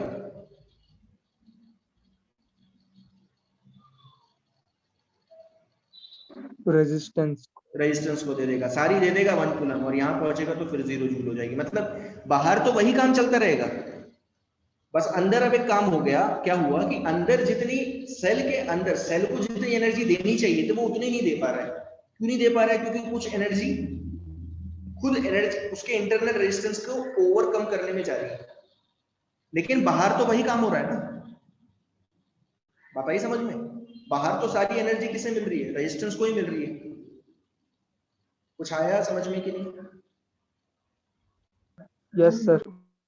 तो इसी को ध्यान देना है, इसी को फर्दर मैं ऐसे लिख सकता हूं, E minus I R, this is the energy, this is equal to energy given by 1 coulomb to the external resistance. जितनी एनर्जी सेल देगा उतनी ही बाहर वो एक्सटर्नल रेजिस्टेंस को दे देगा। और ये कितनी थी बताएगा कोई, ये कितनी थी, आया कुछ समझ में। ये आई इंटू आर ही तो थी। तो जो बड़ा फॉर्मूला बना वो कुछ ऐसा बना, देखो V is equal to E minus I R is equal to क्या होता है, आई कैपिटल आर। ये बड़ा फॉर्मूला क्या है, टर्मिनल पोटेंशियल, V क्या है, terminal potential difference. Terminal potential difference को आप I इंटू एक्सटर्नल रेजिस्टेंस भी लिख सकते हो, ध्यान देना ये भी टर्मिनल पोटेंशियल डिफरेंस ही है, I इंटू आर। बात समझ में आई कि नहीं आई। टर्मिनल पोटेंशियल डिफरेंस ही होता है E minus I into small R. यहां लिख दे रहा हूं पूरा, टर्मिनल पोटेंशियल डिफरेंस होता है EMF minus current into external resistance. ये बिल्कुल सही है, ध्यान देना। लेकिन टर्मिनल पोटेंशियल डिफरेंस को आप एक और जगह एक और तरीके से लिख सकते हो, क्या लिख सकते हो, current into external resistance also. आ गया समझ में। ये है पूरी बड़ी पिक्चर, सबसे बड़ी पिक्चर एक्चुअल में ये थी आपसे, ये था फॉर्मूला। डिराइव करवाने में देखो इतना टाइम लगता है, समझाने में टाइम लगता है, एक्चुअल में बुक में तो ऐसे ही लिखा रहता है। आया। Yes, sir. ओके, अब और देखो, इधर ही देखना जरा, इसे और सॉल्व कर रहा हूं। ये भी टर्मिनल पोटेंशियल डिफरेंस, ये भी टर्मिनल पोटेंशियल डिफरेंस, दोनों ही सेम है ना। अब अगर मैं इसे थोड़ा सा क्या करूं, रिजॉल्व थोड़ा सा सॉल्व कर दूं, तो देखो मुझे एक बहुत अच्छी चीज पता चलती है। क्या पता चलती है, ध्यान देना। थोड़ा सा सॉल्व कर रहा हूं, आई इधर ले जाऊं लेफ्ट साइड में, लेफ्ट हैंड साइड में।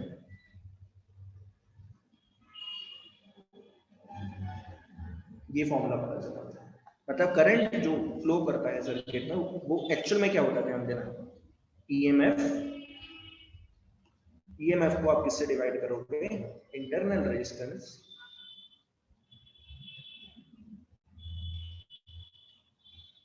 Plus external resistance.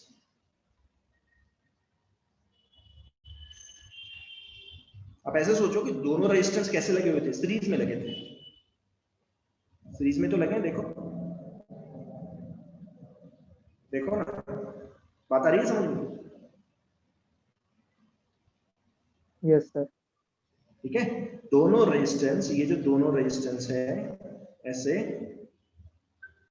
कई बार क्या होता है, ऐसे सोचो आप, ऐसे सोचो, ये जो इंटरनल रेजिस्टेंस प्रोवाइड किया था ये बैटरी ने किया था, अंदर अंदर प्रोवाइड कर रहा है, तो कई बार क्या होता है इसे बाहर लगा दिया जाता है, ऐसे ऐसे लगा दिया जाता है और ऐसे दिखाया जाता है, देखो ऐसे दिखाया जाता है, ऐसे ऐसे दिखा दिया जाता है, ध्यान से समझना कि ऐसे दिखा दिया जाता है, ध्यान से समझना, जो स्मॉल आर है ये है इंटरनल रेजिस्टेंस, ये एक्चुअल में कहां प्रोवाइड हुआ, बैटरी ने अपने अंदर प्रोवाइड किया,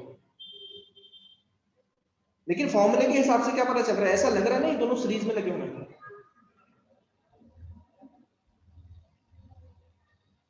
तो इसे क्या करते हैं, वो बाहर निकाल के रख देते हैं, लेकिन एक्चुअल में अंदर, ध्यान देते हैं अंदर है, बात आ रही है समझ में। अब अगर आप ढंग से देखोगे तो पता चलता है कि आप ये फॉर्मूला लगा सकते हो, देखो क्या फॉर्मूला लगेगा, बताओ करंट का क्या फॉर्मूला है, क्या बनेगा, ईएमएफ कितना प्रोवाइड किया, ई, टोटल रेजिस्टेंस सर्किट का क्या है, दोनों सीरीज में लगे हैं, ऐसे मान लें, आया कुछ समझ में।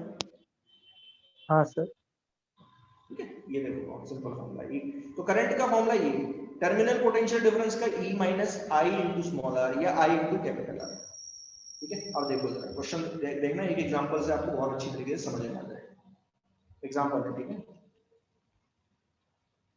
Find out the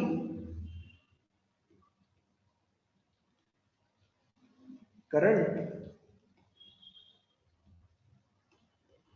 following in the circuit,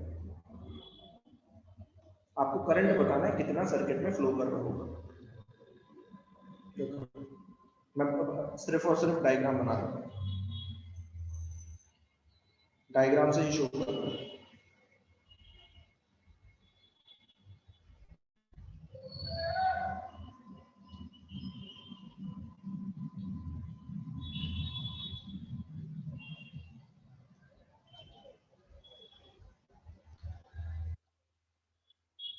बताइए ईएमएफ कितना प्रोवाइड कर रहा है सर,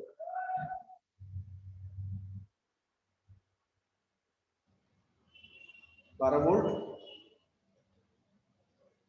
इंटरनल रेजिस्टेंस कितना प्रोवाइड किया सर बैटरी में, 2 ओम, एक्सटर्नल रेजिस्टेंस कितना है, 4 ओम, कौन बता देगा करंट कितना है, 2 एम्पियर। हाँ ठीक है, क्या फॉर्मूला बना, E upon capital R plus small r, E कितना है 12, और दोनों रेजिस्टेंस का सम कितना है, दोनों रेजिस्टेंस का सम लेना पड़ेगा, ठीक है ना, दोनों रेजिस्टेंस का सम लेना पड़ेगा, तो कितना करंट फ्लो कर रहा, 2 एम्पियर, ये पहला करंट पूछा था, तो सबसे पहला पार्ट ये हो गया। दूसरा पार्ट है, ये बता दो टर्मिनल पोटेंशियल डिफरेंस कितना है, terminal potential difference across the cell, तो अब इसमें दो फॉर्मूले, पहला तो ये फॉर्मूला है, ये फॉर्मूला बन गया, क्या था, आपको V निकालना है, तो V या तो आप ऐसे निकाल लो या V आप ऐसे निकाल लो, दोनों से आंसर आ जाएगा, देख लेते हैं।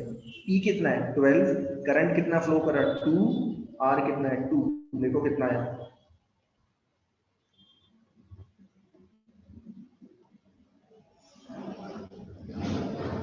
8 वोल्ट, ठीक है, आया कि नहीं, और यही काम आप यहां से भी कर सकते हो, देखो I कितना है 2 और कैपिटल R कितना है 4, तब भी कितना आ गया,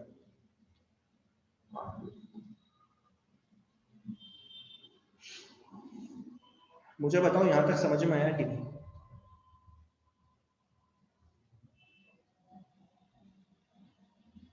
यस सर। सिंपल है, बहुत सिंपल है, कुछ नहीं है, मैं बता रहा हूं, अगर ये थ्योरी समझ ली है ना आपने, अगर ये थ्योरी समझ में आ गई है, यहां से यहां तक इतना बड़ा जो काम मैंने अभी तक किया है, यहां से यहां तक जो लेके गया हूं, अगर ये समझ में आ गई तो क्वेश्चन में कोई कुछ नहीं बचता है, ठीक है। अब जरा मुझे बताओ, अगर मैं आपसे एक ही चीज पूछ लूं, इसमें इसी में पूछ लेता, इसी में देखो, ये अब क्वेश्चन अलग है, ठीक है, क्वेश्चन अलग हो गया, उसको मैं ब्रैकेट में बंद कर देता हूँ, इसी में देखो और क्या पूछा जा सकता है,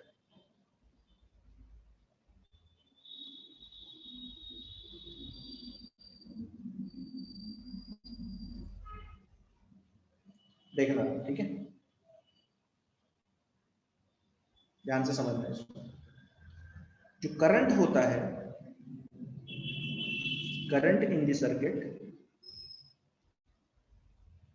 जो फ्लो करता है वो होता है E upon small r plus capital R। कौन मुझे बताएगा कि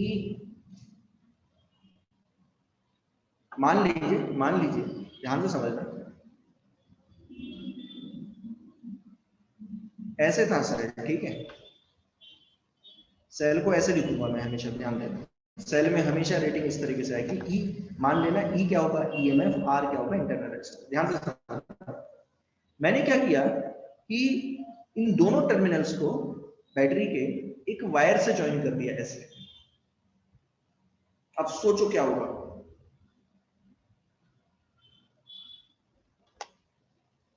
सिंपल वायर से जोड़ दिया, मतलब बाहर कोई रेजिस्टेंस ही नहीं लगा है, सिंपल वायर से जोड़ दिया, इसको बोलते हैं शॉर्ट सर्किट।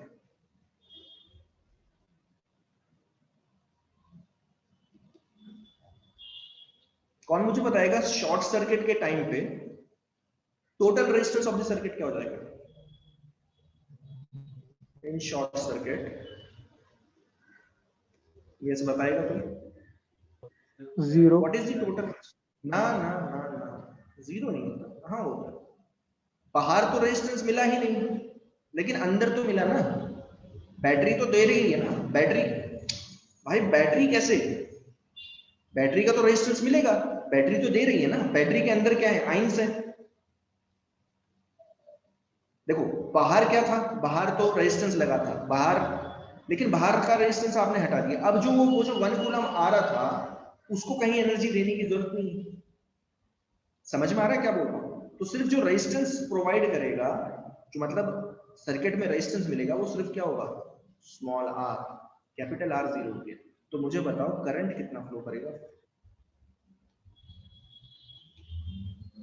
सर्किट में, कितना करंट फ्लो करेगा उस केस में? E upon small are,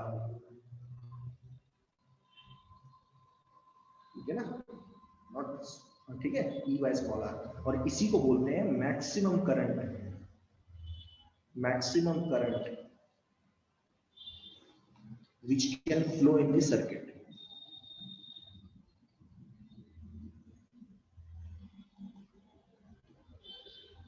circuit में जो मैक्सिमम करंट फ्लो कर सकता है वो तभी कर सकता है जब शॉर्ट सर्किट हो। शॉर्ट सर्किट में क्या होता है, बाहरी रेजिस्टेंस जीरो हो जाता है, लोड या एक्सटर्नल रेजिस्टेंस जीरो हो जाता है, तो बचता क्या है, सिर्फ जो रेजिस्टेंस प्रोवाइड हो रहा है वो है इंटरनल रेजिस्टेंस। तो करंट इन दी सर्किट क्या हो जाएगा E बाय R, और इसी कई बार क्या बोलते हैं maximum resistance which can flow in the circuit, यही मैक्सिमम करंट है। ठीक है, मैक्सिमम करंट इनफाइनाइट होगा, लेकिन तभी होगा जब R जीरो हो जाए, लेकिन R जीरो कभी होता ही नहीं, रियल लाइफ में R जीरो ही नहीं कर सकते कभी। बात समझ में आ गई कि नहीं?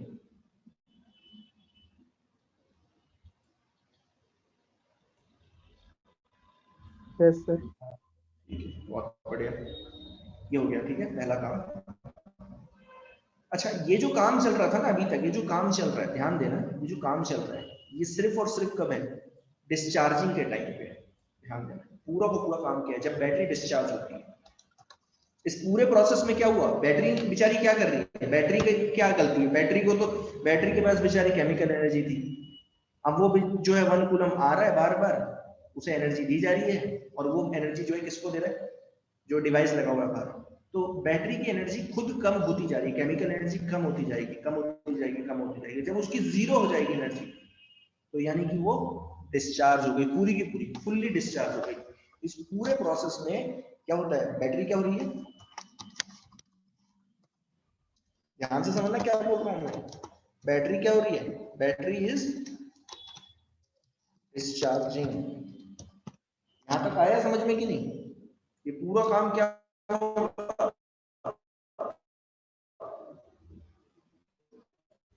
तो यार समझ में आ रहा है कि नहीं मैं क्या गाया जा रहा हूँ, इंपॉर्टेंट है। ये पूरा काम जो चल रहा था, ये कब चल रहा था, ये चल रहा था जब बैटरी डिस्चार्ज हो रही है। अब मान लो ये काम चलता रहा, ये काम चलता रहा, क्या कुछ टाइम बाद बैटरी क्या हो जाएगी, डिस्चार्ज हो जाएगी, हो जाएगी कि नहीं? अब यस आप सर। क्या करोगे, अब आप क्या करोगे, बैटरी को क्या करना पड़ेगा, चार्ज। बैटरी जब डिस्चार्ज करना पड़ता है ना। तो अब ये देख लेते हैं कि जब चार्जिंग करते हैं तो क्या होता है। तो चार्जिंग का तो बहुत इजी है, एक ही फॉर्मूला बनेगा, ध्यान दें। बैटरी चार्जिंग, चार्जिंग होती कैसे पहले मैं बता देता हूँ, ध्यान से समझना। कौन बताएगा बैटरी को चार्ज करने के लिए क्या यूज करते हैं?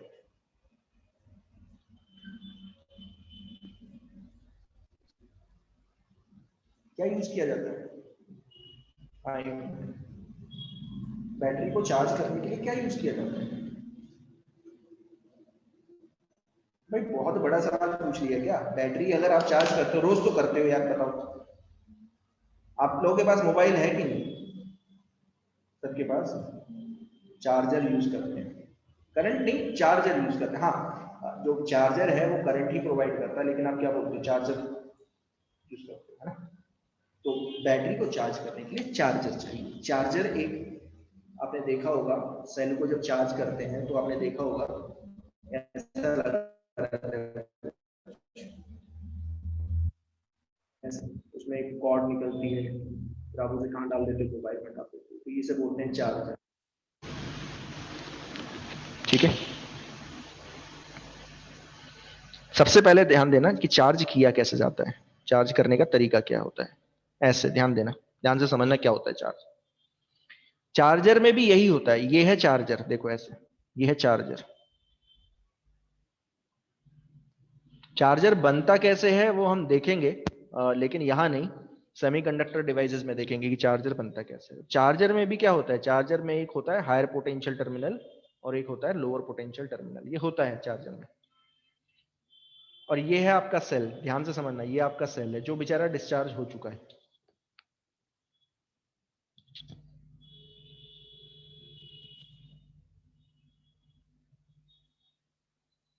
आप क्या करोगे चार्ज करते समय, आपको क्या ध्यान देना है, जो सेल का हायर पोटेंशियल टर्मिनल था, सेल का हायर पोटेंशियल टर्मिनल था ये, इसको जोड़ोगे किससे, higher potential terminal of the charger से, ऐसे एक वायर से जोड़ दो।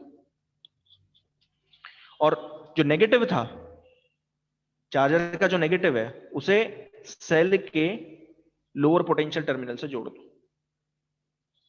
बात समझ में आई क्या बोला मैंने? हाँ सर।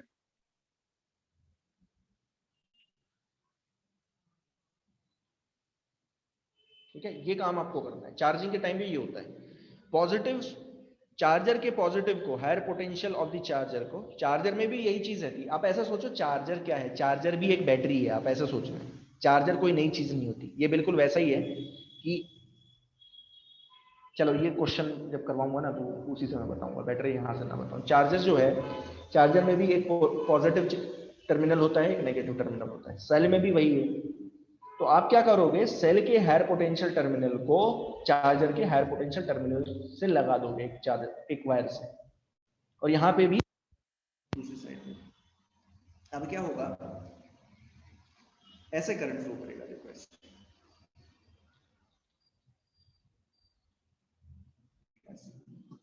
अब उल्टा काम हो रहा है। पहले क्या हुआ रहा था, पहले ऐसे होता था, पहले 1 कूलम आ रहा था यहाँ से, 1 कूलम के पास कितनी एनर्जी थी, 0।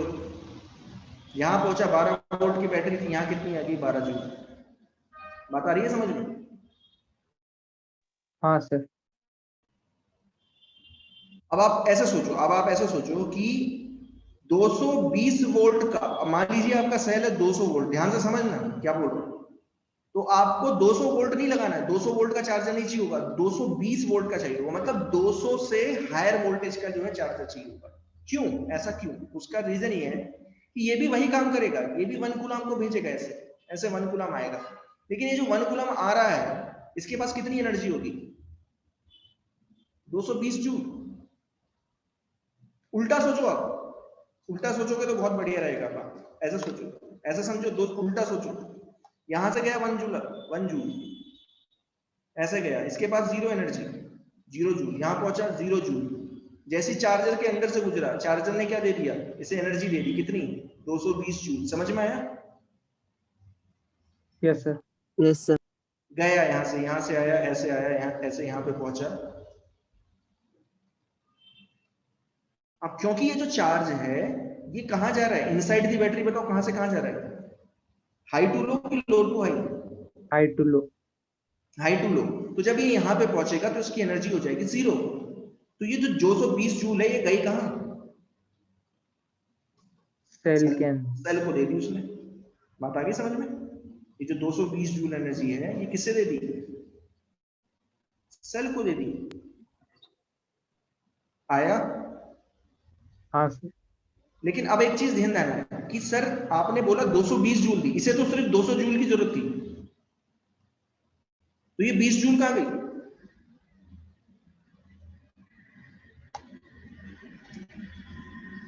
चलो फिर बताता हूं, फिर बता रहा हूं, ढंग से समझना। फिर देखो, ये 1 कूलम चार्ज है, 1 कूलम चार्ज यहाँ पे है, इसके पास 0 एनर्जी, 0 जूल। ऐसे गया, ऐसे होते हुए गया, ऐसे होते हुए गया। आप ऐसा सोचो ये भी एक सेल है, ये भी एक ऐसा ही सेल है, बट ये सेल कितने वोल्ट का है? 220 वोल्ट का। आप ऐसा सोचो, ये यहाँ पे गया 1 जूल, 1 कूलम पहुंचा, ये 1 कूलम यहाँ पहुंचा, ये सेल इसे कितनी एनर्जी देती इसने? 220 जूल। समझ में आ रही है क्या बोल रहा हूँ? Yes sir. अब ये यहाँ पहुंचा, इसके पास कितनी एनर्जी? 220 जूल। आ रहा है यहाँ तक, यहाँ से कोई लॉस नहीं होगी क्योंकि कनेक्टिंग वायर है, कनेक्टिंग वायर में कुछ लॉस नहीं होता। यहाँ पहुंचा, कितनी एनर्जी? 220 जूल। यहाँ कितनी थी? 0 जूल। ये गई कहाँ सारी एनर्जी? कहाँ गई? सर आगे के पाथ में गई। जी नथिंग। सेल के अंदर। पास नहीं आया, क्या बोल रहे हो? ढंग से बोलो, थोड़ा आराम से।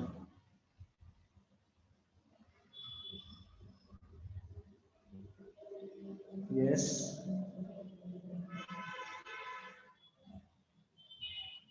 सेल के अंदर गई। हाँ सेल के अंदर गई। सेल जो है, सेल ने ली, किस फॉर्म में? केमिकल एनर्जी के फॉर्म में वापस मिल गई उसे। ये उल्टा प्रोसेस है। लेकिन अब आप बोलोगे कि सर 220 जूल दी, लेकिन जरूरत कितनी थी इसे?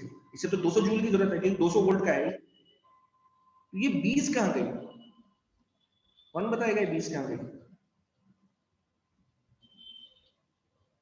इंटरनल रेजिस्टेंस कहा गया, बहुत बढ़िया। जो अंदर इंटरनल रेजिस्टेंस है, अंदर इंटरनल रेजिस्टेंस है ना, तो रेजिस्टेंस तो खाता ही है ना सिर्फ एनर्जी। रेजिस्टेंस कभी भी लेता नहीं है, देता नहीं है वापस। रेजिस्टेंस का काम ही है खाना। तो ये जो 200 जूल है, ये मिली, एक्चुअल में मिली, actual energy got by cell. 20 joule क्या है? 20 जूल क्या है? एनर्जी लॉस्ट अक्रॉस रेजिस्टेंस, मतलब रेजिस्टेंस ने जो खा ली, energy lost to resistance, internal resistance. बना रहा हूं फॉर्मूला, ध्यान देना। बुक में क्या है, सीधा लिखा रहता है, आप समझ लेना पे। और ये जो 220 जूल थी, ये क्या थी? एनर्जी गिवन बाय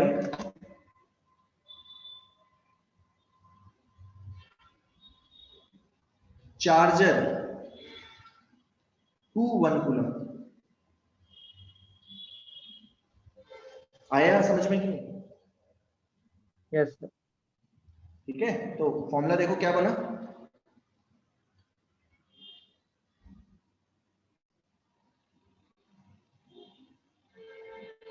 हाँ मतलब मैं तो फॉर्मूला बता रहा हूँ ना, फॉर्मूला जो है समझ जाओगे तो एकदम क्लियरिटी हो जाएगी। फिर न्यूमेरिकल करवा दूंगा, उसमें एकदम क्लियरिटी हो जाएगी। ठीक है, मैं सिर्फ यहाँ पे समझाने की कोशिश कर रहा हूँ कि क्या है।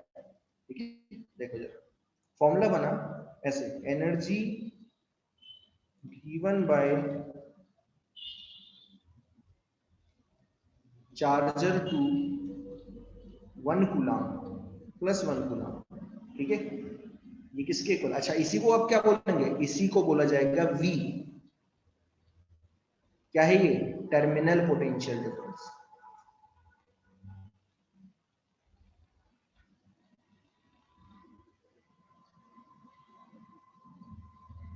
ध्यान से सुनना, क्या वो जो V था वो भी टर्मिनल, इंटरनल लिख टर्मिनल, वो भी टर्मिनल पोटेंशियल डिफरेंस था, ये भी टर्मिनल पोटेंशियल डिफरेंस है।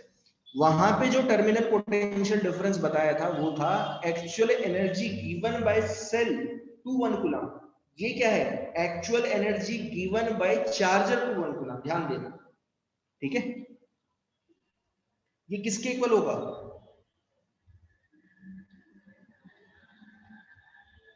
ये होगा actual energy given bye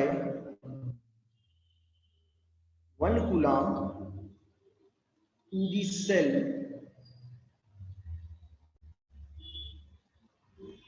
when it moves from, पूरा लिख रहा हूं ध्यान से सुनना, when it moves from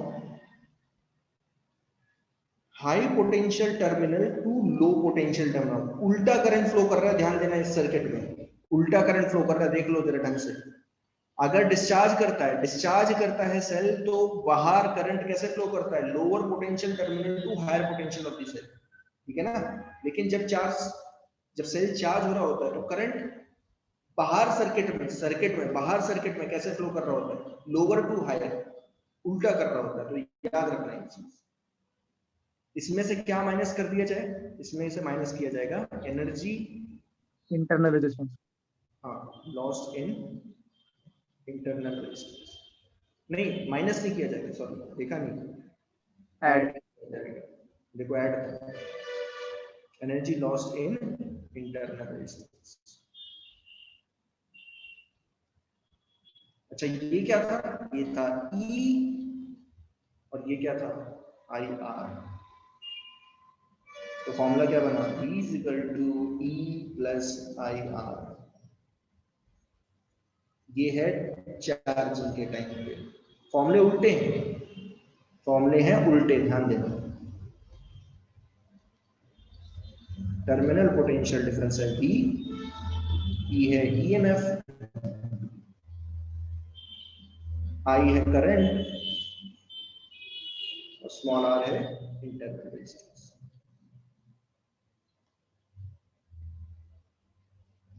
आ गया समझ में कि नहीं आया?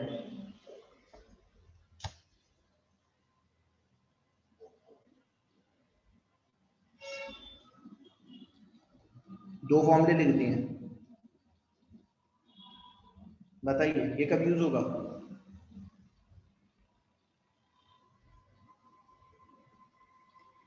बैटरी और सेल, बहुत बढ़िया, जब डिस्चार्ज कर रही है तो टर्मिनल पोटेंशियल डिफरेंस उस केस में V है, V को ही आप क्या लिखोगे, E माइनस IR, ठीक है। लेकिन अगर बैटरी चार्ज कर रही है या सेल चार्ज कर रहा है तो फिर उल्टा फॉर्मूला है।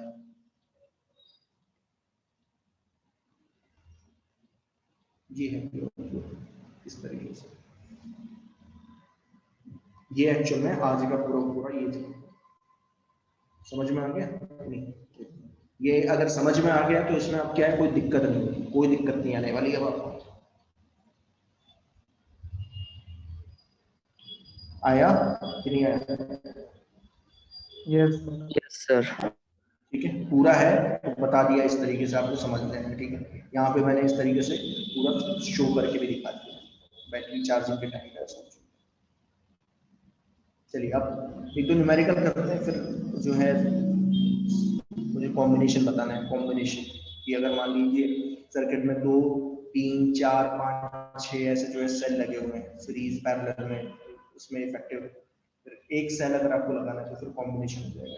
पहले क्वेश्चन करते हैं कुछ ताकि ये क्लियरिटी रहे, क्लियर रहे। चलिए बहुत सिंपल क्वेश्चन से करने की कोशिश करो, ठीक है। फॉर्मूला मैंने आपको बता दिया है, दोनों फॉर्मूले बता दिए, ढंग से समझ। क्वेश्चन देखो, car has a fresh storage battery of EMF 12 volt.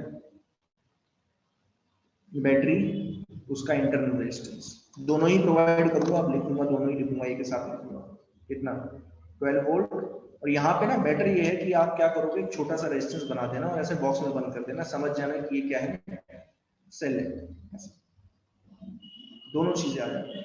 कितना रेजिस्टेंस प्रोवाइड कर रहा है? 0.05 ohm. If a starter motor draws a current of 90 ampere, तो एक मोटर लगी हुई है यहाँ पे। अच्छा मोटर क्या होता है? Load resistance. मोटर क्या होता है? एक रेजिस्टेंस ही होता है, ध्यान देना। ये मोटर है, मोटर का मतलब क्या होता है, लोड रेजिस्टेंस। कोई भी डिवाइस लगा हुआ है, ध्यान देना, वो क्या प्रोवाइड करेगा, कुछ एक्सटर्नल रेजिस्टेंस प्रोवाइड करेगा। पूछा है what is the terminal voltage of the battery when the motor is started, starter is on, मतलब सर्किट को ऑन कर दिए तो बताइए टर्मिनल पोटेंशियल डिफरेंस क्या होगा। क्या होगा बताएगा, क्या फॉर्मूला बनेगा, E माइनस आई आर, यही होता है ना। Yes, sir. क्या करेगी बैटरी, डिस्चार्ज करेगी कि चार्ज हो रही है इसमें, Discharge. साफ साफ पता चल रहा है डिस्चार्ज होगी, ठीक है ना। डिस्चार्जिंग कब होगी, जब चार्जर लगा होगा, चार्जर लगा ही नहीं इसमें कुछ, डिस्चार्ज होगी। करंट निकाल लो, बैटरी है पहले करंट निकाल लो। ई पता है, ई कितना है, ई है 12 वोल्ट, स्मॉल आर है 0.05 ओम, बस आई निकल जाए, आई मेरा काम देगा। अच्छा आई क्या था, याद करो फॉर्मूला क्या था, E upon small R plus capital R, यही था ना। Yes, sir. चलिए कोई जरूरत ही नहीं पड़ेगी, करंट भी दिया हुआ है, सब कुछ तो 90 दिया हुआ है। ampere. इसमें करंट कितना फ्लो कर रहा है, 90। हो गया काम, डाल दो। ई 12 माइनस ई माइनस आई, आई में है 90, स्मॉल आर कितना है 0.05, ये जरा बताना कितना है। Sir, options wrong is छोड़ दो, हो जाता है, कितना है 12 minus 4.5, how much it is 7.5, सही तो है। sir, वो 0.5 लगा. हाँ तो 0.5 ही तो बोला ना, 0.05, 0.05 पॉइंट हटाओगे तो नीचे 100 आएगा क्या? Yes, sir. Okay, sir. ठीक है 7.5, ये है टर्मिनल पोटेंशियल। अगर मैं आपसे बोलूं कि इसमें एक्सटर्नल रेजिस्टेंस बता दो, बैट मोटर कितना एक्सटर्नल रेजिस्टेंस प्रोवाइड करती है, तो वो भी बता सकते हो, क्या हो जाएगा, I is equal to E upon capital R plus small R. इस फॉर्मूले से निकाल लेना, कितना आ रहा है देखो 90, ई कितना है 12, आर प्लस 0.05, जरा बताना कितना है।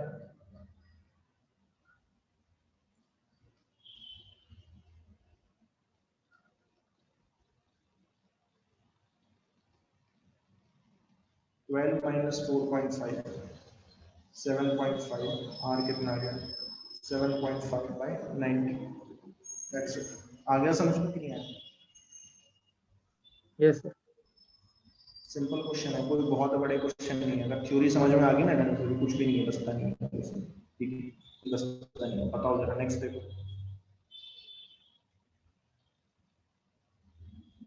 करते रहो मेरे साथ, अब समझ जाओ इस चीज को, अभी मैं ऐसे ही चलता रहूंगा, ठीक है ना, ये एक नया तरीका है।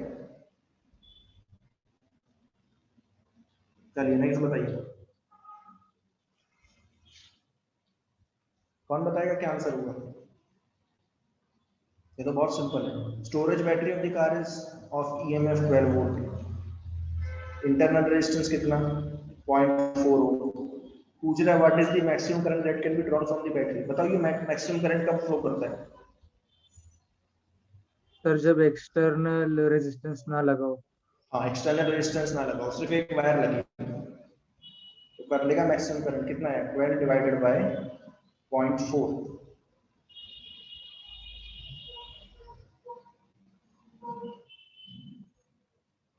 30 एम्पियर।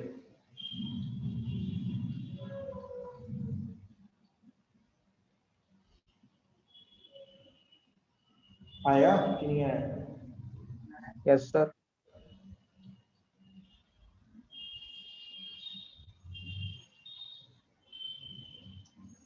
चलिए नेक्स्ट करिए,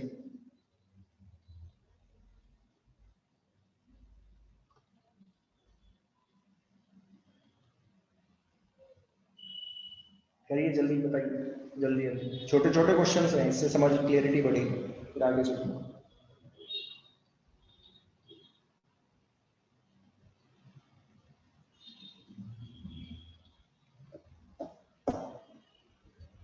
साथ कीजिए, अब तो फॉर्मूला ही बता दिया है सब कुछ, साथ कीजिए जल्दी। Battery of EMF 10 volt, internal resistance 3 ohm is connected to a resistor, external resistance से connected है।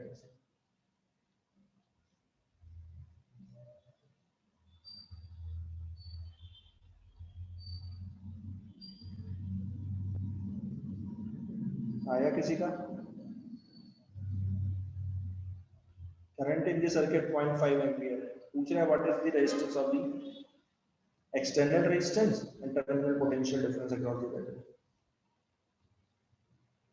तो क्या फॉर्मूला लगाऊं? E is equal to I is equal to E plus capital R plus small r। थोड़ा जल्दी बताओ, ये कोई बहुत बड़ी कैलकुलेशन नहीं है, 2 मिनट।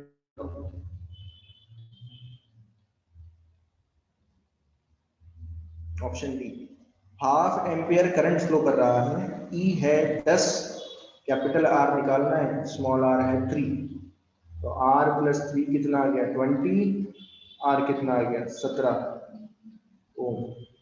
टर्मिनल पोटेंशियल डिफरेंस कितना होता है? I इंटू कैपिटल R या E इंटू आई स्मॉल r, मतलब जिससे करना है कर लो, कोई प्रॉब्लम नहीं।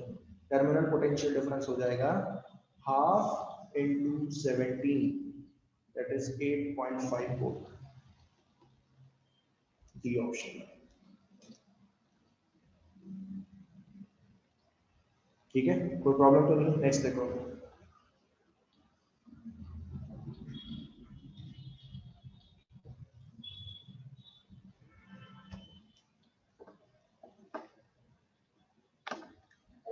करिए जल्दी जल्दी।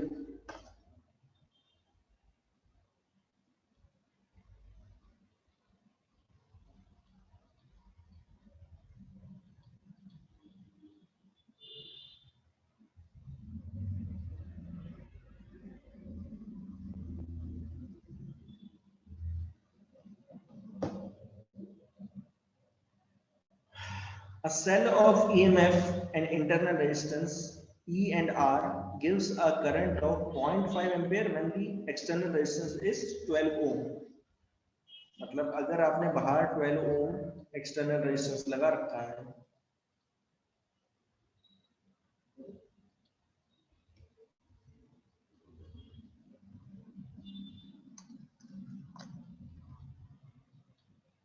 करंट कितना फ्लो कर रहा है सर्किट में?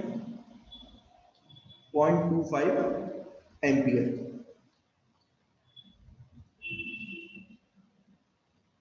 और and a current of 0.25 ampere, sorry 0.5 है पहले के से, 0.25 0.5।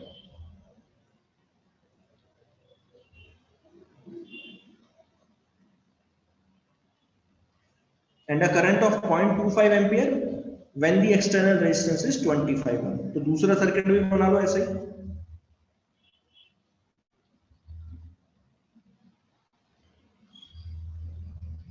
जैसे ही आपने एक्सटर्नल रेजिस्टेंस चेंज किया 25, सर्किट का करंट जो है घट गया। कितना घटा?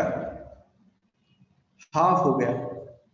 तो पूछ रहा है calculate the internal resistance of the cell और ईएमएफ। भाई आया कि नहीं बताइए?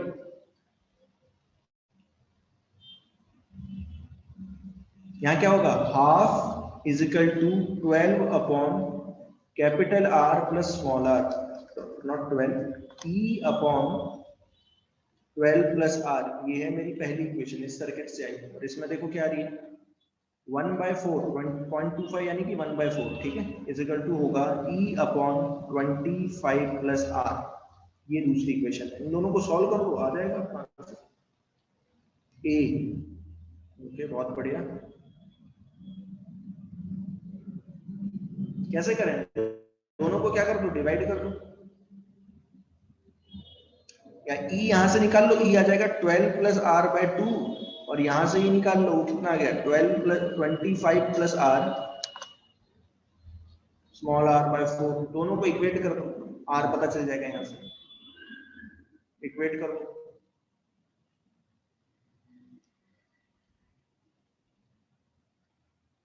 ये गया 2 से, 24 plus 2R is equal to 25 plus R, यानी कि 2R minus R is equal to 25 minus 24।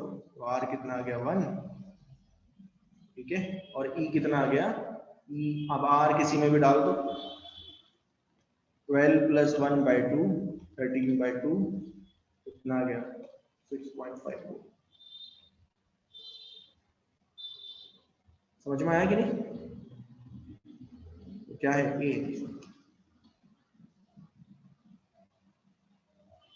ठीक है, बहुत बढ़िया। नेक्स्ट देखो,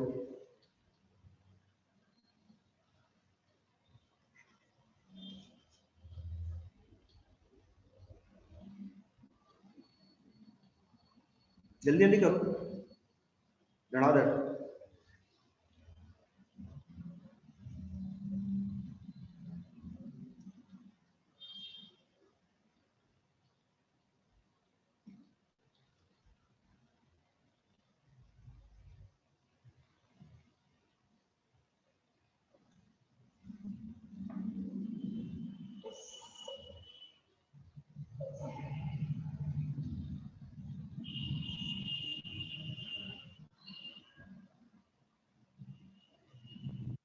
यस जी, आया।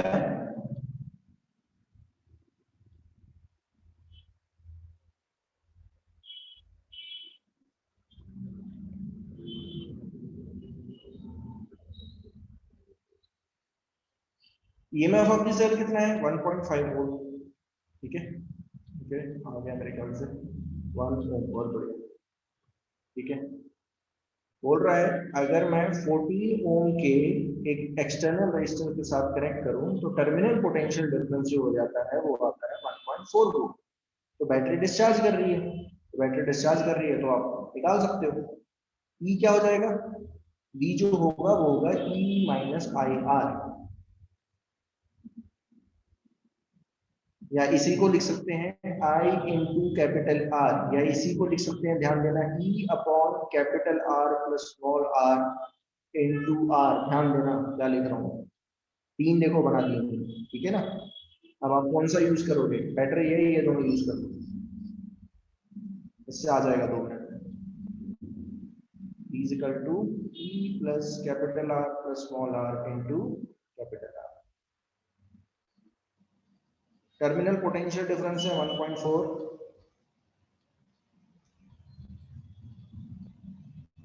हाँ 1.4, ईएमएफ है 1.5, कैपिटल आर कितना है? 14 है, हाँ 14 प्लस स्मॉल r इंटू 14। अब ये जरा सॉल्व करके बता रहे हैं, solution 1.4 by 14 equal to 1.5, 14 plus r,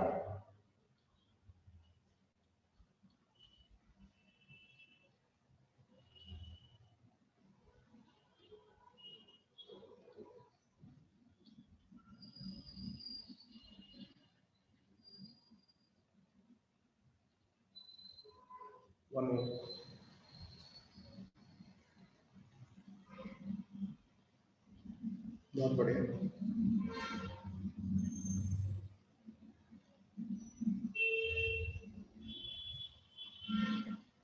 चलिए छोड़ दीजिए, हाँ ये करिए, ये दोनों बहुत अच्छे हैं, इससे बढ़ जाएगा। ध्यान देना, ध्यान से समझना, ये मैं करवा देता हूँ, बैटरी यही मैं करवाऊँ, ये वाला देखो क्या बोल रहे हैं, the EMF of the battery is 4 volt. एक बैटरी, उसका ईएमएफ है 4 वोल्ट, इंटरनल रेजिस्टेंस है 1.5। अब क्या बोल रहा है वो, it's potential difference is measured by volt meter और रेजिस्टेंस 1000। तो एक वोल्ट मीटर लगा दिया। वोल्ट मीटर कैसे लगाओगे? इसका ये जो रेजिस्टेंस है ना, ये अंदर है, ध्यान देना, ठीक है। तो आप क्या करोगे, इसके अक्रॉस एक वोल्ट मीटर लगाओगे, ऐसे ऐसे लगा दोगे, तो ये क्या देगा आपको, ये मेजर करके देगा टर्मिनल पोटेंशियल डिफरेंस। ध्यान देना, ये जो वोल्ट मीटर है ये क्या मेजर करके देगा आपको, टर्मिनल पोटेंशियल डिफरेंस। अब इसे मेजर कितना करना चाहिए, ध्यान देना, मेजर कितना करना चाहिए, मेजर्ड पोटेंशियल डिफरेंस कितना करना चाहिए था, 4 वोल्ट करना चाहिए था, क्योंकि ईएमएफ तो 4 है ना, तो 4 दिखाना चाहिए था। लेकिन प्रॉब्लम क्या है, ये दिखाएगा कितना, ये जो रेजिस्टेंस प्रोवाइड कर रहा है ये है 1000 ओम। तो अब क्या होगा कि इसमें से करंट फ्लो करना स्टार्ट कर जाएगा। ऐसे जैसे ही आप वोल्ट मीटर लगाओगे तो उसमें करंट फ्लो करना स्टार्ट कर जाएगा। अब जैसे ही करंट फ्लो करना स्टार्ट करेगा तो मतलब सर्किट मिल गया, चार्ज को जो है फ्लो करने के लिए पाथ मिल गया। तो जो टर्मिनल जो इसे दिखाना चाहिए वो ई नहीं दिखाएगा, ई नहीं दिखाएगा, अब वो क्या दिखाएगा, वी दिखाएगा। इसे मेजर कितना करना चाहिए था, ई, लेकिन दिखाएगा कितना अब, ई माइनस आई आर। ये चीज समझ में आई मैंने क्या बोला? Yes sir. इसे दिखाना चाहिए था ई, एग्जैक्ट वैल्यू तो 4 वोल्ट दिखानी चाहिए थी इसे, लेकिन अब दिखाएगा कितना, वी। तो वो ही पूछ रहा है कि calculate the percentage error in the reading of EMF. तो मुझे बताओ परसेंटेज एरर क्या होगी, change upon original into 100। Change कितना होगा, ध्यान देना, दिखाना चाहिए था ई, दिखा कितना रखा रहा है, ई माइनस आई आर। तो चेंज कितना हुआ, ई में से ई माइनस आई आर माइनस करोगे, डिवाइडेड बाय ई। ध्यान से समझना क्या कर रहा हूं, ठीक है ना? अब इसे सॉल्व करो, सॉल्व करोगे तो क्या आएगा, E minus E plus I R.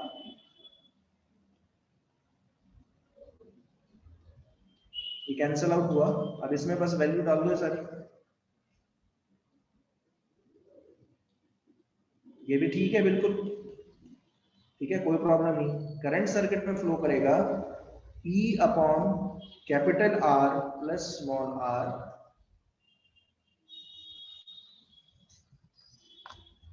ये कैंसल आउट हो जाता है, तो ये भी फॉर्मूला सही है।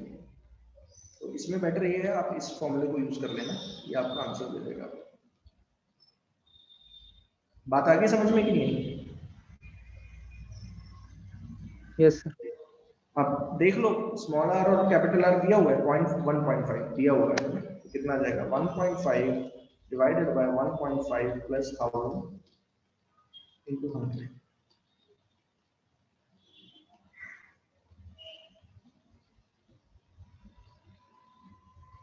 तो बहुत कम रेस्ट एरर है, ऐसा नहीं, बहुत कम है,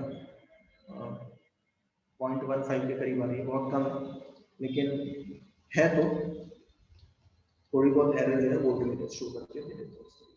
ये याद रख लेना है, फॉर्मूला कई बार जो पूछा गया है, ठीक है?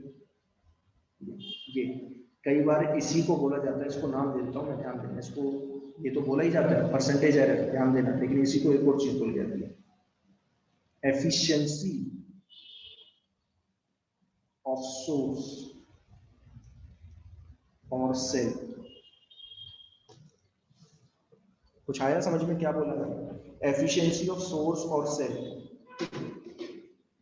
ये बिल्कुल वैसा ही है कि देना चाहिए था चार्ज को 12 जूल, दे दिया कितना, 11.5 जूल। आ गया समझ में कि नहीं? एक मिनट एक मिनट एक मिनट, ये नहीं होगा एफिशिएंसी, ये नहीं होगी, ये नहीं होगी। यहाँ पे आपने परसेंटेज एरर निकाली, यहाँ पे बेटर मैं लिख देता हूँ, यहाँ पे एक फॉर्मूला लिख देता हूँ। कई बार ये क्वेश्चन आया हुआ है तो ध्यान देना। एफिशिएंसी ऑफ सेल क्या होती है, ध्यान देना। प्रोवाइड उसे कितना करना चाहिए था, ई, एनर्जी प्रोवाइड करनी चाहिए थी, कर कितना देता है वो, आई इंटू कैपिटल आर। ये चीज समझ में आई मैंने क्या बोला?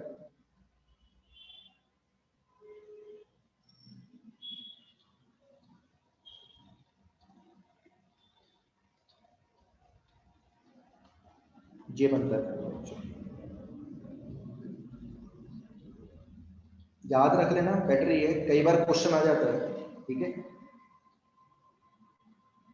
ठीक है, यस, बता दो जरा मुझे, समझ में आए कि नहीं आए?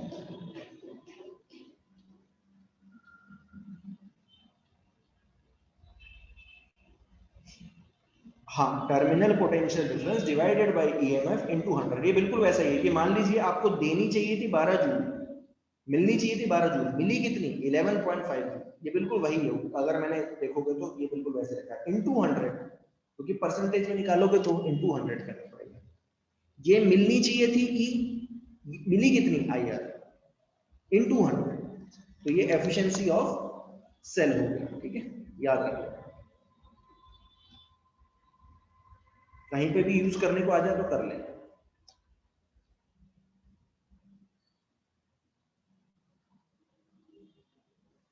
और ये जो है, ये जो मैंने बताई है, ये एक्चुअल में क्या है, ये एक्चुअल में क्या है, ये भी बता ही देता हूँ। ये जो परसेंटेज एरर आपने निकाली है, ये क्या है, ये percentage error bye volt meter है, ठीक है। इसी को हम लिख सकते हैं, इसी को क्या नाम दिया जा सकता है, ये तो percentage error bye volt meter है। ये जब आपने सॉल्व किया तो ये आया स्मॉल आर, देखो क्या आया, small R upon capital R plus small R into 100। ये बिल्कुल सही है, लेकिन इसे आप एक और नाम दे सकते हो, परसेंटेज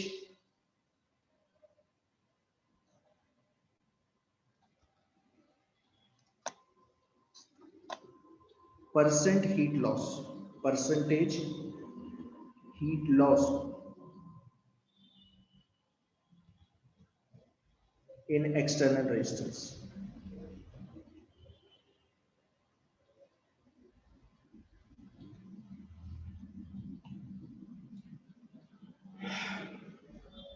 ठीक है, मतलब हीट लॉस का कितना परसेंटेज, हीट का मतलब जो एनर्जी का कितना परसेंट आप जो है सेल में किस फॉर्म में गया, हीट के फॉर्म में गया। देखो ई का कितना form, I into small R, किस में गया, हीट के फॉर्म में गया, या एनर्जी लॉस्ट के फॉर्म में गया।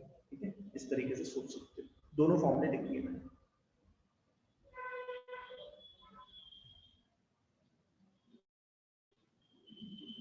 हाँ ये चार्जिंग वाला है, थोड़ा सा एक चार्जिंग वाला करवाना था एक्चुअली, ये जरा मुझे बता दो चार्जिंग वाला,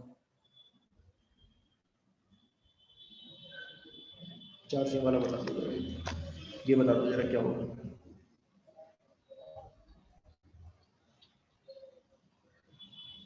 बताइए क्या होगा।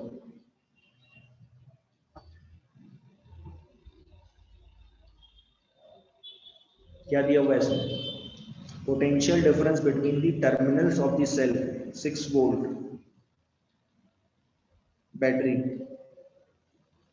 6 वोल्ट बैटरी, 6 वोल्ट की ईएमएफ की एक सेल है या बैटरी है, ठीक है, उसका एक्सटर्नल रेजिस्टेंस है आर, उसके अक्रॉस कितना टर्मिनल पोटेंशियल डिफरेंस दिखा रहा है, 7.2 वोल्ट। इसका मतलब जो चार्जर है, जो चार्जर लगा हुआ है ऐसे, इसके अक्रॉस ये जो पॉजिटिव और नेगेटिव के अक्रॉस कितने का टर्मिनल, कितने का ना पोटेंशियल डिफरेंस है, 7.2 वोल्ट। इसका मतलब ये, ओके। तो पूछा है कि अगर सर्किट में कितना करंट फ्लो कर रहा है, 2 एम्पियर, तो बताओ इंटरनल रेजिस्टेंस क्या होगा। तो ध्यान देना 7.2 क्या है, 7.2 होता है टर्मिनल पोटेंशियल डिफरेंस, और टर्मिनल पोटेंशियल डिफरेंस ही क्या है, चार्जर के जो टर्मिनल्स है उसके अक्रॉस कितना पोटेंशियल डिफरेंस है, दैट इज 7.2। ठीक है, तो V, अब यहाँ पे फॉर्मूला क्या लगा, E प्लस आई आर, ये चीज ध्यान देना।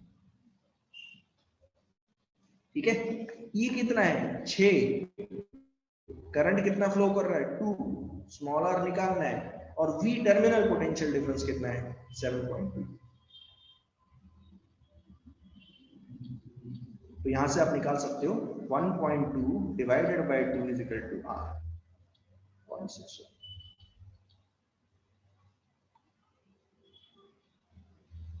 ठीक है, समझ में आ गया कि नहीं।